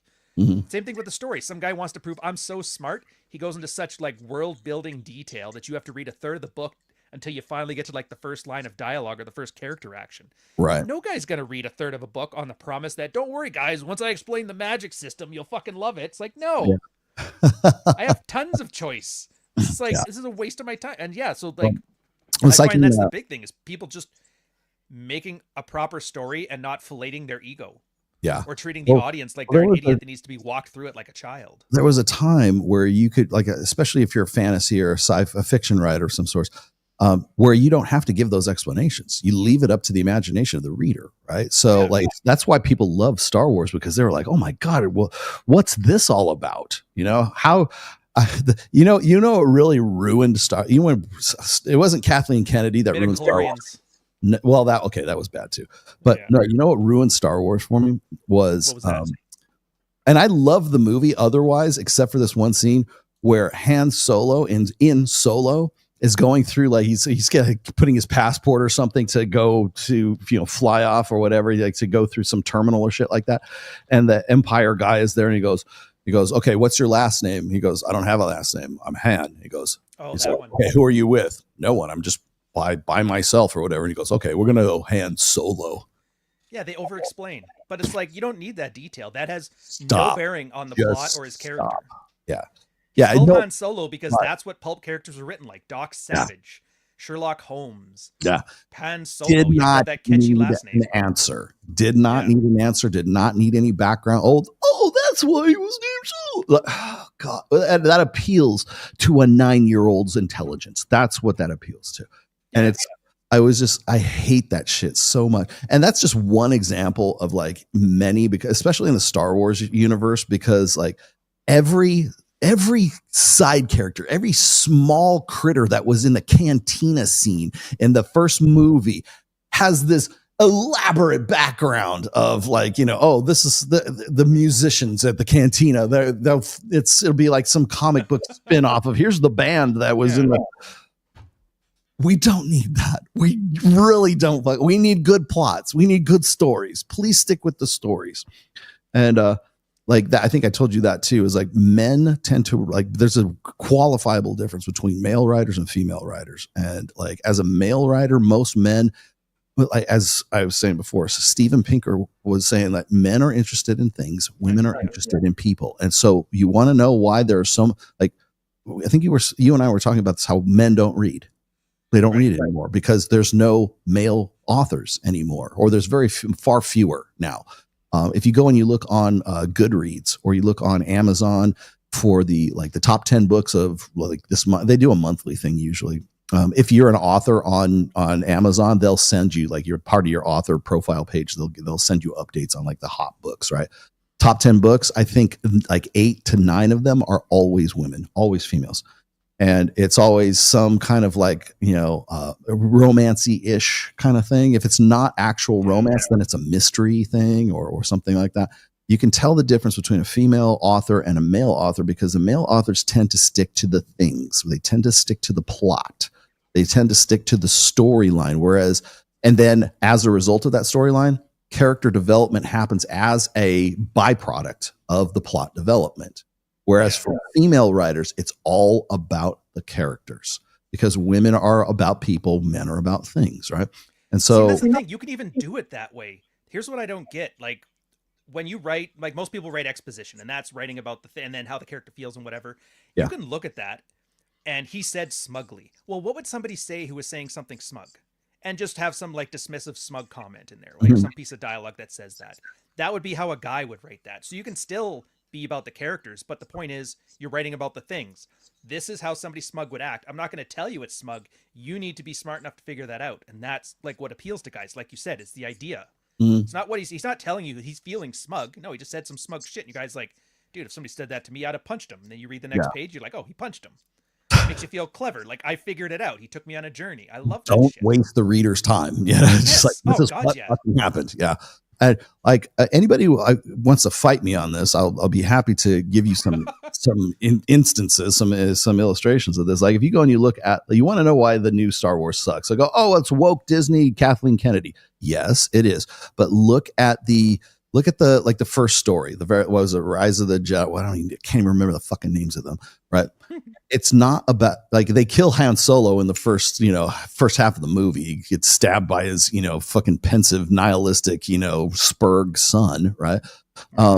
Which was symbolic, I think. Really, is like let's get rid of all these super masculine characters and get they all. Tried to make it symbolic. Yeah. Sure. So tried to, yes, but the story itself is basically the same story as it's a Death Star, only it's a mega Death Star and it can kill many planets. The plot is the same as New Hope, exactly the same. I mean, there's some details that they do. So once the plot's already set, they don't have to worry about anything else because all we're going to do is focus on character development at this point. So that's how you get Rey, and that's how you get Finn, and that's how you get all these new characters, and that's how you get what's a Laura Dern, Purple Girl, Space Karen, whatever the fuck her name was. Like all those characters, all they do is focus on character development because that's all women care about. They don't develop. That's the problem. Yeah. Like it's fake development. She didn't develop as a character. She didn't overcome a thing because you're not allowed to have a weakness. So they just like a bunch of people went somewhere and did some things, and there's a ton of detail around it, and nobody cares. It's like your wife talking about her day at work, bitching about some coworker, and you're just like, this story has no point, and you're just losing it. Yeah, it's because they want to talk. They want to talk about people. Yeah, and like I think I told you this is like the one thing I hate. I'll watch like certain Netflix series and like I can tell when the writers change from like a male to a female because they'll usually try to switch it up. Like a director is a male and the writer's a female, whatever. I can tell you when the creative team has switched from a male perspective to a female perspective because what they do is and this is annoying as fuck. They start the show out with these characters, but it's the young version of them like 10 years ago to explain something that didn't need explaining in the first place, to tell you why this person is a bitch or why this is it's the Batman origin story kind of thing. But the thing is, it's always a time slip. You can tell a female writing style if there's a time slip. If you have to put a prequel into an episode of whatever you're binge watching on Netflix, if you have to put a prequel of here's what little junior Susan was doing when she was 10 years old, and that's why she is the way she is right now. Okay? That's how you know they're going into detail because all they care about is the character development and not the plot and not the story. Because if they did, they wouldn't be able to stretch it out to 8 episodes. It would be 2 and be done. And be done, yeah. But what gets me too is a lot of people seem to like, oh, it's because it's woke and it's feminist. It's like, no, it's because it's poorly written. Because I bring up Deep Space Nine. Remember Star Trek Deep Space Nine? Yeah. Woke, feminist. Absolutely. Like, remember the episode where they keep putting black characters? It's like, oh, the guy who ran NASA was a black woman. There was actually a Deep Space Nine episode where they did that. They had them go back in the 1920s to solve a heist, and then Captain Sisko got mad. She's like, you can't just put black people in there. Back then, we weren't even allowed in the clubs.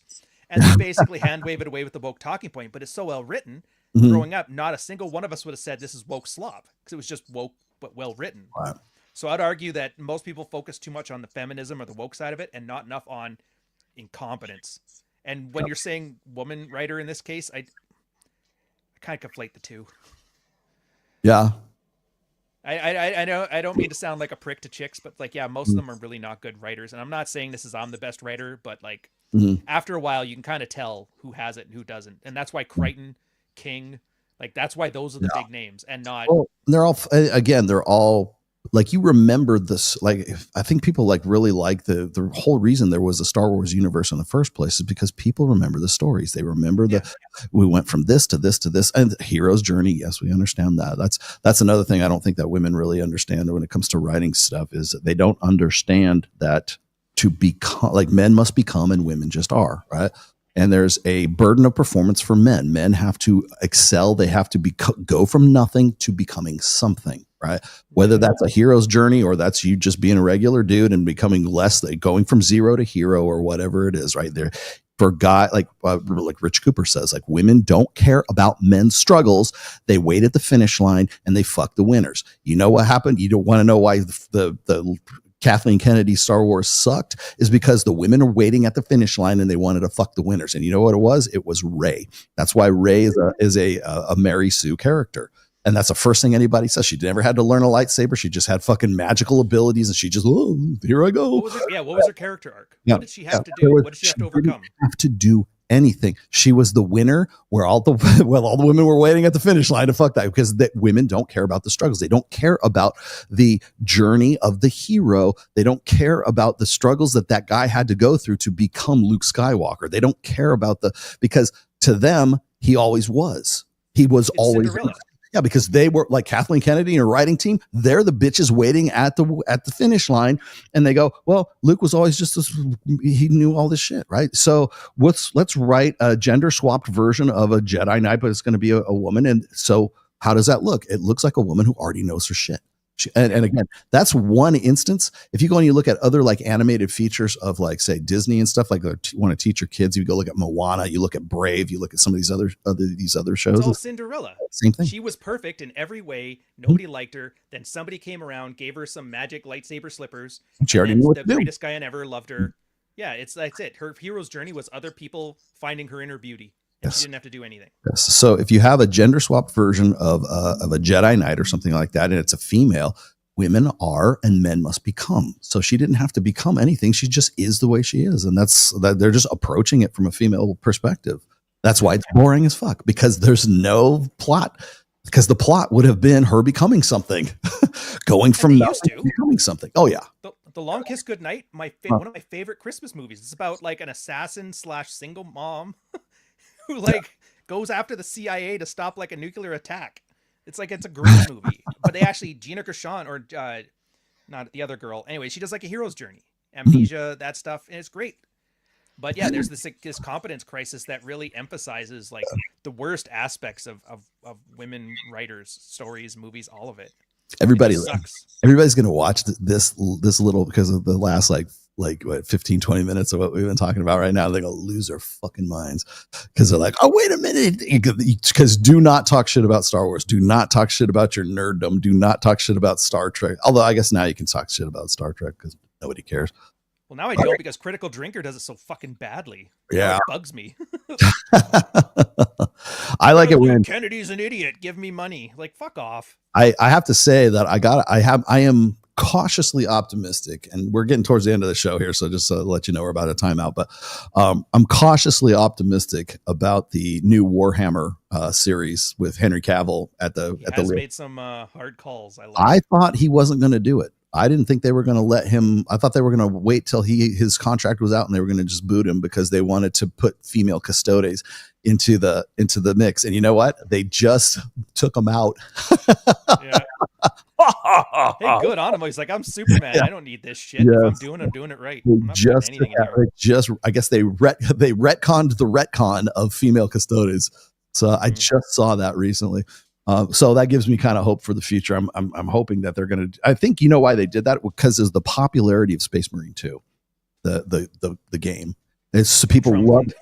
Well, yeah, the fact that things are kind of changed, sort of socially as well. But I think the popularity of Space Marine 2 has kind of convinced them that, like, you know what, there are no female Space Marines, so go fuck yourself. And that's how it in the end. Thank God. That's how it's going to be.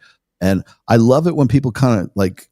Because I love getting into this. This is my nerddom is 40K, right? Oh yeah. And so like when people like the people who want female Space Marines, like they have no business like playing 40K. Period. They don't like 40K. They don't like it. They could care less. And I'm like, I keep saying, you know what? There's female Eldar. There's female. Nobody's fighting for female orcs. By the way, I just want to point that out. Nobody cares about female orcs. There are no female orcs either. Just saying, okay. But nobody's. I want to work with tits. Nobody's saying that, right? There are female guardsmen. Okay. There's female assassins. There's females in the administratum. In the political interest, there's female rogue traders. There's all kinds. There are some of the best female characters. You want female characters in 40K? Look at the Horus Heresy for 30K, like in Warhammer 30,000, and during the Horus Heresy, the best ship's captains, the best some of the best Titan crew were like the captains, the prefects were female. And I'm thinking of I can't remember the name, but the chick who was the captain of the World Eaters, their flagship. I can't remember her name. Saren. She had the bloodied hand on her chest. She's fucking badass character. Focus on that. Like for Christ's sake, Space Marines, just give us this. Only male Space Marines. That's all. I'm just thinking of the MRA arguing, how come they don't want to be Imperium soldiers, like the human soldiers with the lights with the flashlights? By the way, there wants more women there. Technically, there are. Oh yeah, I mean, Sisters of Battle, obviously, nuns with guns, right? Yeah, No, it's just I just think of those like nobody wants more women as garbage, man. I'm like nobody wants more women in the Imperium. Me either. Yeah, it's very male centric. It's very sexist. It's the grim, dark future of the far future, right? It's grim dark. Okay. Guess what? There ain't no women in the grim dark future. Okay. And if they are, you probably don't want to hook up with them. Okay. But there's plenty of female pilots, plenty of female guardsmen, whatever. You just want to ruin shit that guys like. Just want to ruin shit, and that's a problem. Is they don't know the lore and they don't know what they're getting into.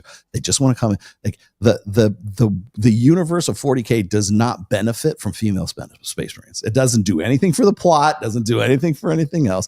And by the way, did Star Wars does anything? That's like nobody cares if it benefits. They just want to really. If you really want, really is people that just want to fuck shit up because men are having fun. You know, if you really want to play female Space Marines in 40K and you actually play the actual game and you're not worried about like the lore or whatever, they're already there. They're just in the Emperor's Children. Yeah, you want gender swapped? Play Slaanesh, okay? Like for fuck's sake, like do me the favor. If you want degeneracy, Slaanesh is your chaos god. Yes, that's what you need. Wasn't that the joke about Cyberpunk 2077 or whatever, where they're like, yeah, you can have Troon stuff all over there because it's meant to be a dystopic hellhole. And they're like, it's great. Sure. Yeah, if you want female, nobody liked hearing that one. Yes, go Slaanesh.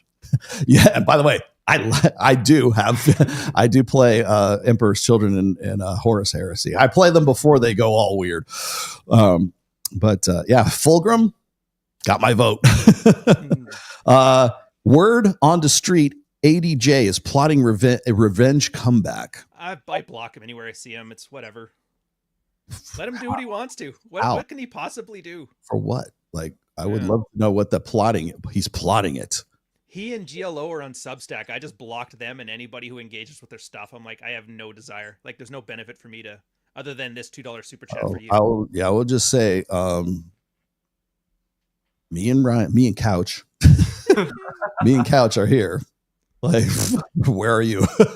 What are you doing? I think it's funny is like whenever I have to like I remember when like Kevin Samuels was a big deal and people go, hey Rolo, how does it feel to be dethroned by Kevin Samuels? Like the same way you said when you said I was dethroned by Jordan Peterson in 2017, the same way you said I was dethroned by Anthony Johnson, the same way you like would you like me to point out who I've outlasted for the last 20 some odd years? This is a war of attrition. It's not even a war. It's Highlander, goddammit. It's not even in anything, you know. A game of risk. What's it, Ellis? Well, L5. What exactly is Rule 0? Heartfelt. It's focus. It's mission focus. That's it. Sexual strategy for men, positive male identity. If you're doing this, actionable information. It's the one thing that we said first coming in because everybody was worried about purity spirals and all that crap. Remember, George Bruno said that just before he booted you. Actually, well, we shouldn't have to like just be like heretics. Like, just Rule 0, man. As long as you're addressing male sexual strategy like in a positive way or a positive male identity, anything goes. And they're like, well, better kick Rolo out then because we don't want to do any of that shit. Yeah, we don't want any puritanical hierarchical stuff. Yeah, let's just follow. That's why so much can apply. That's why we can be talking about good Warhammer stories because a guy who has like a positive, creative, like leisure time experience with like fiction. That's positive male identity. To have cool shit to have around your house, to have cool bands to listen to. It's all positive male identity. Oh man, you should come down here. I got to take you into the green room. We have rock, metal, we have metal memorabilia up on the.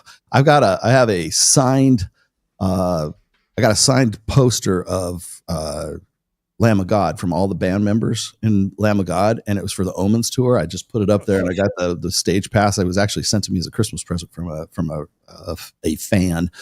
And then I've also got a signed guitar by all the members of Death Angel, which happens to be Ted Aguilar's signature guitar, which is hanging up there. And then I've also got another guitar that's signed by all the members of Van Halen. That's on, well, with Sammy, not with Dave, but I know. I hate to disappoint you. Right here, right now.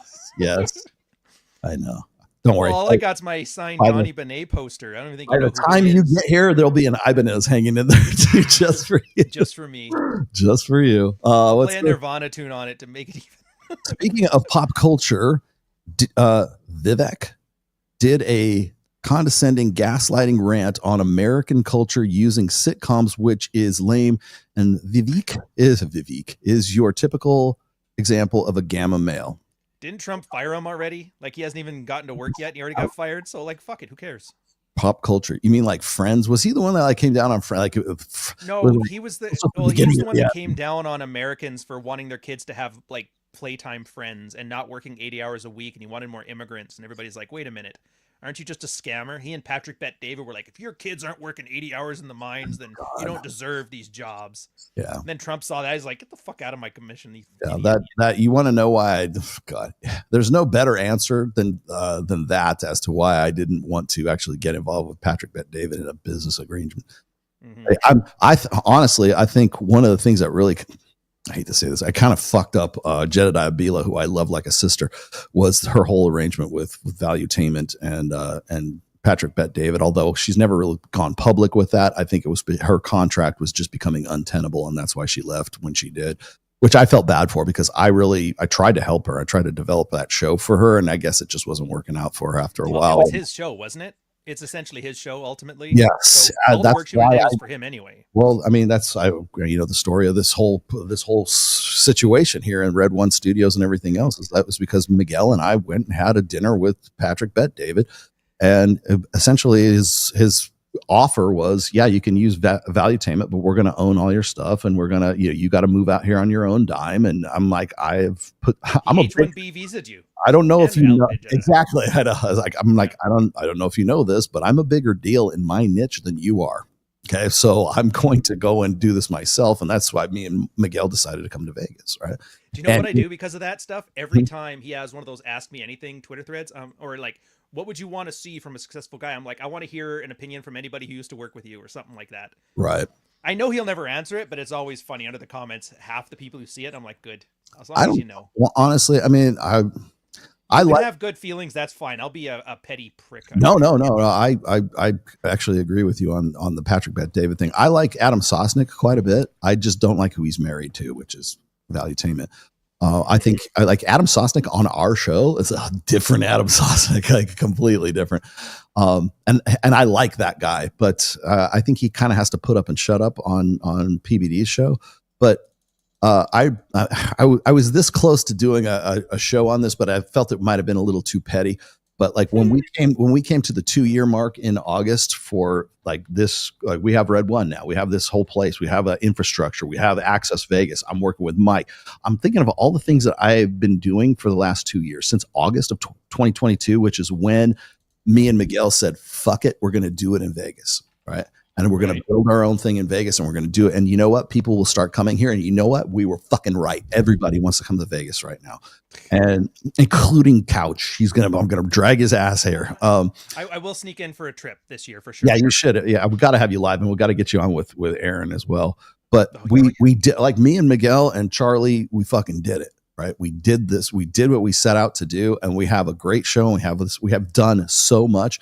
And then I remembered this video that PBD had put out, I think it was in June or July of 2022, about all the great things and all the plans that they had and all these shows they were going to do for fucking, they're going to have, we have celebrities coming. We got comedy. We got this, we got this, we got this. We got good old New Year's resolutions. Zero. They've done jack shit of all the stuff they were all talk. That they were going to do. Never talk about your dreams until you've done them. In fact, I'll tell you the funny, and here's the most ironic thing is the only shows they have, the only talent they had was shows that I developed. was Jedediah Bila, that I helped her like sort of see the red pill light and sort of change her format. And she went from being starting her show from scratch to being at 100,000 subs by the November or December of that year. And then Adam Sosnick decided he was going to go do Saucecast every Thursday on his finance show. And then probably about midway through that year, he decided to go whole hog with the girls shows and stuff like that. And it became what it is right now. I don't know if he's still going to be doing it, but it became the Adam Sosnick show. And those were the only shows that Valuetainment had. And now they don't have either. Well, I guess they kind of have Saucecast still. But they lost Jedediah, and they've never done anything that they said they were going to do because PBD doesn't know how to run a podcast. He does not know how to get talent. I discovered that firsthand in August of 2022. He doesn't care about talent. He's got millions of dollars invested into. Well, that's from an MLM. Isn't that all of his money? Was it just a war room? Yeah, more or less.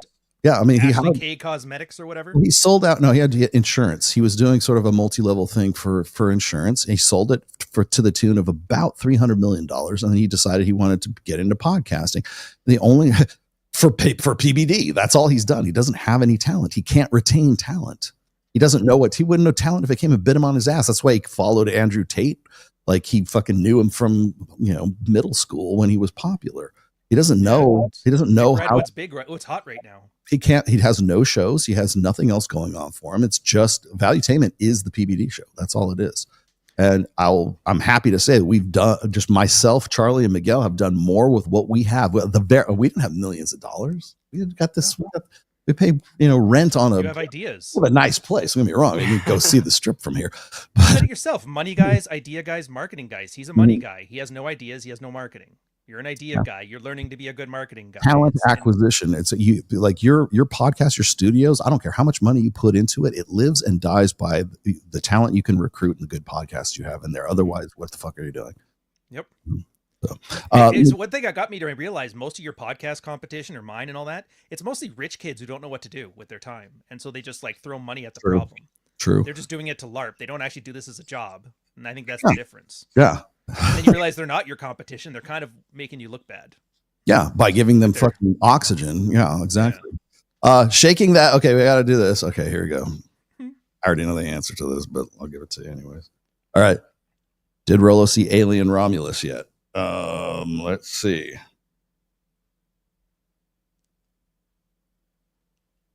My guidance. I can't see this light here. My guidance says no, and it's correct because I haven't seen it yet. Yeah. Aliens lost me. I want to see it. I'm actually probably going to. I will probably see it first of this year once I get some downtime. I have. I'll tell you what's funny is I was looking at on Disney Channel or on the Disney streaming thing, Disney Plus. I went to go look for the trailer for Andor because I do like that series in Star Wars, the Andor series. I was looking for the trailer, and then I haven't seen the Disney Channel in a while because there's not really anything I want to watch on it. I go on there, and Alien Romulus comes up on the Disney Channel. I'm like, oh my god, that's right. They own 20th Century Fox. I'm like, I can watch Alien Romulus on the Disney Channel. How do you like that? Last one here. Hey Rolo, will there be a New Year's Eve show? Do you want there to be a New Year's Eve show? There will be a New Year's, or Access Vegas will be up on January 2nd. That's the next Access Vegas. Would you like me to do a New Year's Eve show? I could do one from my own place. What I have planned for New Year's Eve. Would you like to know what my mundane domestic plans are for New Year's? When I worked in the liquor industry, I did so much more on New Year's Eve. And when I worked in the gaming industry, I was always doing some sort of like players club thing, or I was doing You're painting figurines all day, aren't you? No, you know what I'm going to be doing? I'm going to be giving Benadryl or some kind of like something to calm my greyhounds down because there's so many fucking fireworks going off. It sounds like fucking Lebanon or Beirut or some shit like that, Iron Dome. I cannot believe how popular fireworks are in Las Vegas. When 4th of July, oh my God, it was like mortars outside my door. I could not believe like how how crazy people are when it comes to fireworks. And of course, it's 4th of July, or if it's New Year's Eve. So I'm sure that they're gonna I live pretty close to the Durango Casino. Yeah. I know they're gonna have a fireworks show. But I don't know about Italian greyhounds, because I know that you have they're just smaller greyhounds. They're just bred smaller. They're the same. Do they freak out? Do they freak out when they hear loud, like thunder or fireworks? Not thunder, fireworks, and for some reason, the fans that a lot of buildings have blowing air out, like those exhaust fans. Yeah, freak out over that one too. Oh, but wow. if somebody knocks at the door 2 doors down, they'll bark as shit. They lose their minds. Yeah, yeah, so it's funny. Yeah, I find that my greyhounds have one little weird idiosyncrasy. I don't know what. Well, okay, so my first boy, Fidel, he was scared of flies. Like if a fly would start buzzing around, he was like petrified of a fly. And he was like, other than that, he was like full on alpha male. If fly comes around, he goes to the closet and cowers in the closet, right? And then I had Covey, old man Covey. He would freak out if you were taking a picture with your phone and it would make the click sound. Oh, the camera shutter. He would freak. Like if to hear that sound for whatever reason, that was his trigger. And he would freak out because most of the time it's just like dogs, like they don't like thunder. Like most greyhounds don't like thunder. They don't like stairs. Apparently, is big for my guys. Gotta be careful with the stairs, but I don't know what it is about them. Like there's always some little weird quirk that they have. And I'm trying to think what. I mean, Ned's pretty bulletproof, except for he gets really freaked out when it comes to storms and fireworks. So that's probably what I'll be doing. So if I'm not doing a stream, it'll be because of that. But if I do, I'll do. Smoke alarm freaks out the one dog. Oh yeah. So when my girl's cooking and she turns it on, as soon as the pan starts smoking, he just bolts. He's gone. Yeah. Ryan Stone, who is Couch? Jesus Christ, did we not? You guys are getting it now. You're getting it. Did we not already answer that for you? All right. Okay, let's get out of here. I will be back. The next show I'll be doing will be Access Vegas right here in the studio. That'll be on January 2nd. We're going to go back at it. I don't have it confirmed 100%, so don't quote me on this, but there's a distinct possibility we might have Owen Cook on this show. I know he's in town for something. I know Mike has been kind of hinting at the idea of having Owen Cook, who is from RSD, that Owen Cook, Tyler Durden. It'd be nice for making you focus to have him talk with like direction. That'd be nice. Yeah. I understand. Like I used to not get him and now I get him. I think I understand why he is the way he is and why I understand why he's popular, put it that way. I actually have a new appreciation for him. Like I kind of actually like him. So we will, as a possibility, we'll have Owen Cook. I don't quote me on that. I don't have a confirmation, but there's been talk that's a possibility. So that'll be on Thursday, January 2nd. That's right here, 8 p.m. Pacific, 11 p.m. Eastern time. That'll be the next time I am on.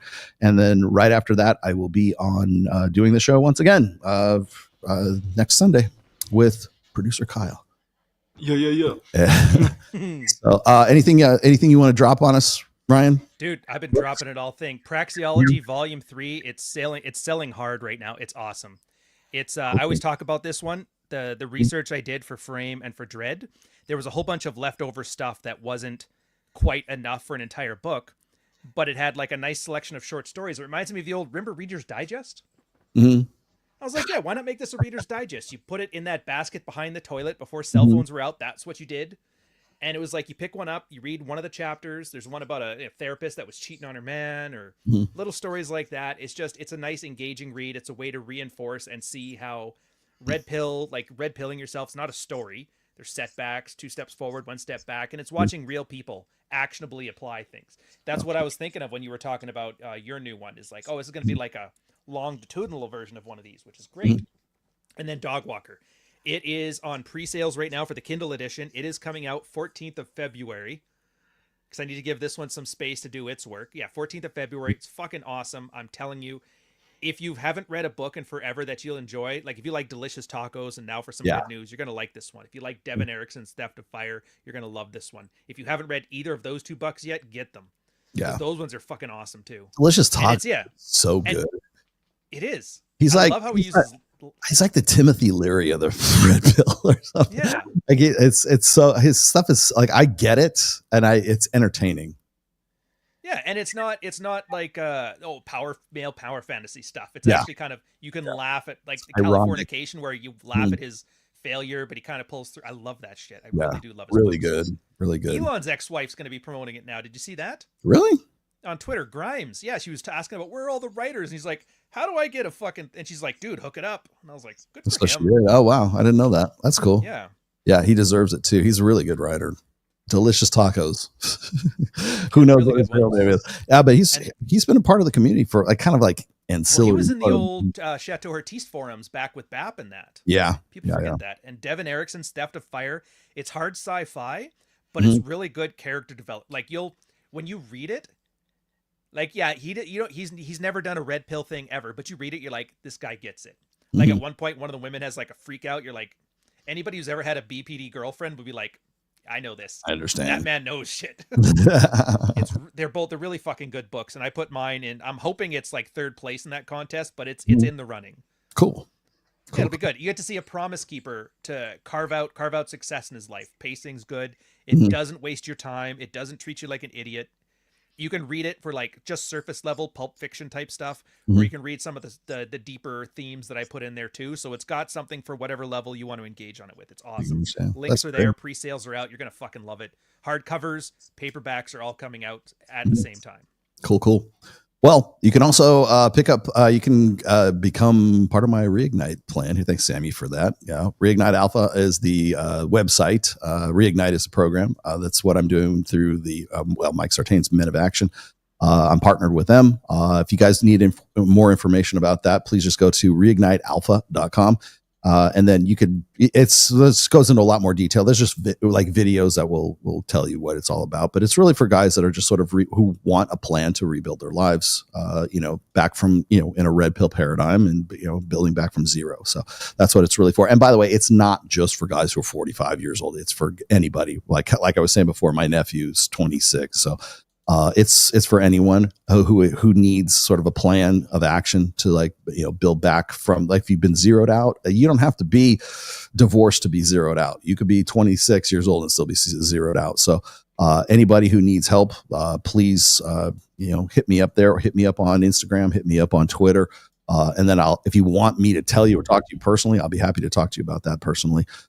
So there you go. Also, don't forget, you can also pick up all of my books on Amazon right now. They're good. You might like Rational Mail. You might actually dig on that. Yeah, it's been around for almost 11 years now. And yes, the hardback version is coming out Q1 of 2025 for the first book. So that will be something to look forward to as well. Probably February-ish, I think. So if you haven't picked up any of my books, you don't know what I'm talking about, you could if you just read my stuff. So pick it up on Amazon. And also you get all the links. They're the first 3 that are there in the description. Ryan, thanks for joining me today. Dude, it's always fun. Everybody loves these, man. Everybody loves these. We need to do a tag team show pretty soon. It just I want citizenship. I want in there so bad to make it happen. Like I said, nothing but time for you. I'm one of the few people, like, you got me my start, and I'm one of the few people that hasn't tried to like punish you for it.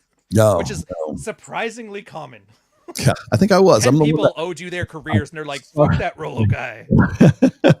I know you have been there for quite some time, so I appreciate you, man. And I guess that's it. I will see you guys next Thursday for Access Vegas, 8 p.m. Pacific, 11 p.m. Eastern, and I'll see you then. Thanks, guys. See you later.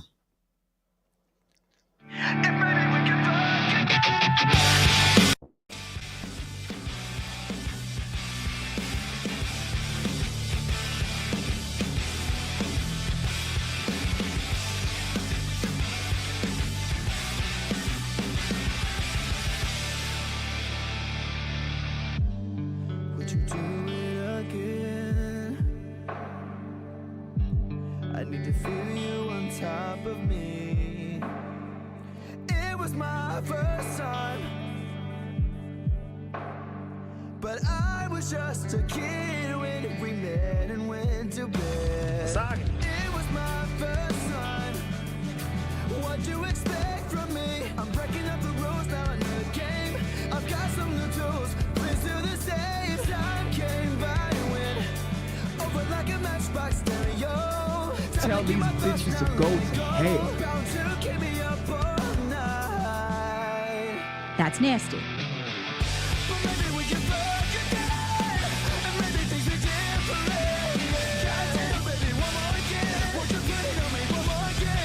All right.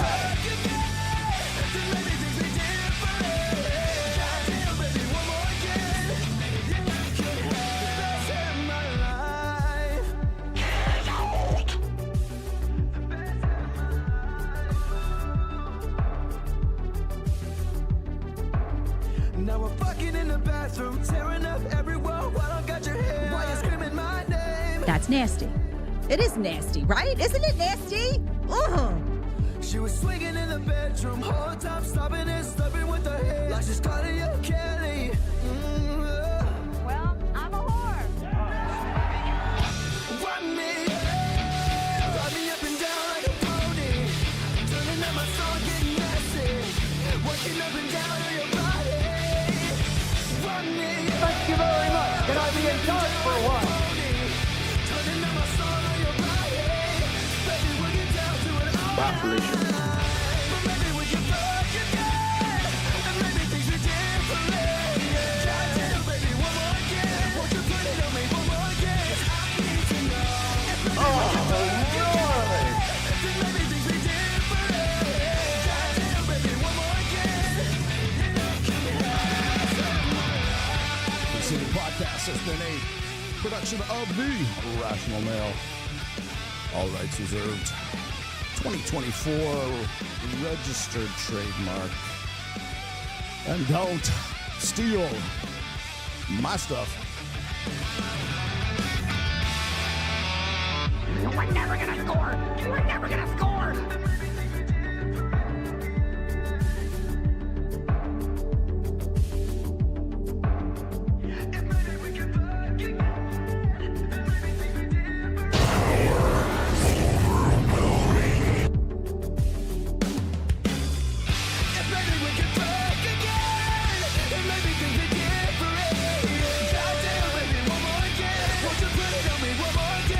I feel like I go to the bathroom battery after.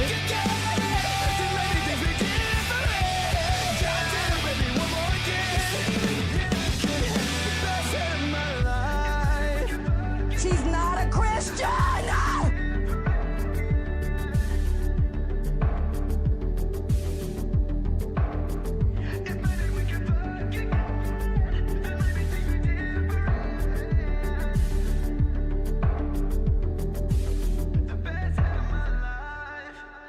God wants you to have the baby. Definitely not.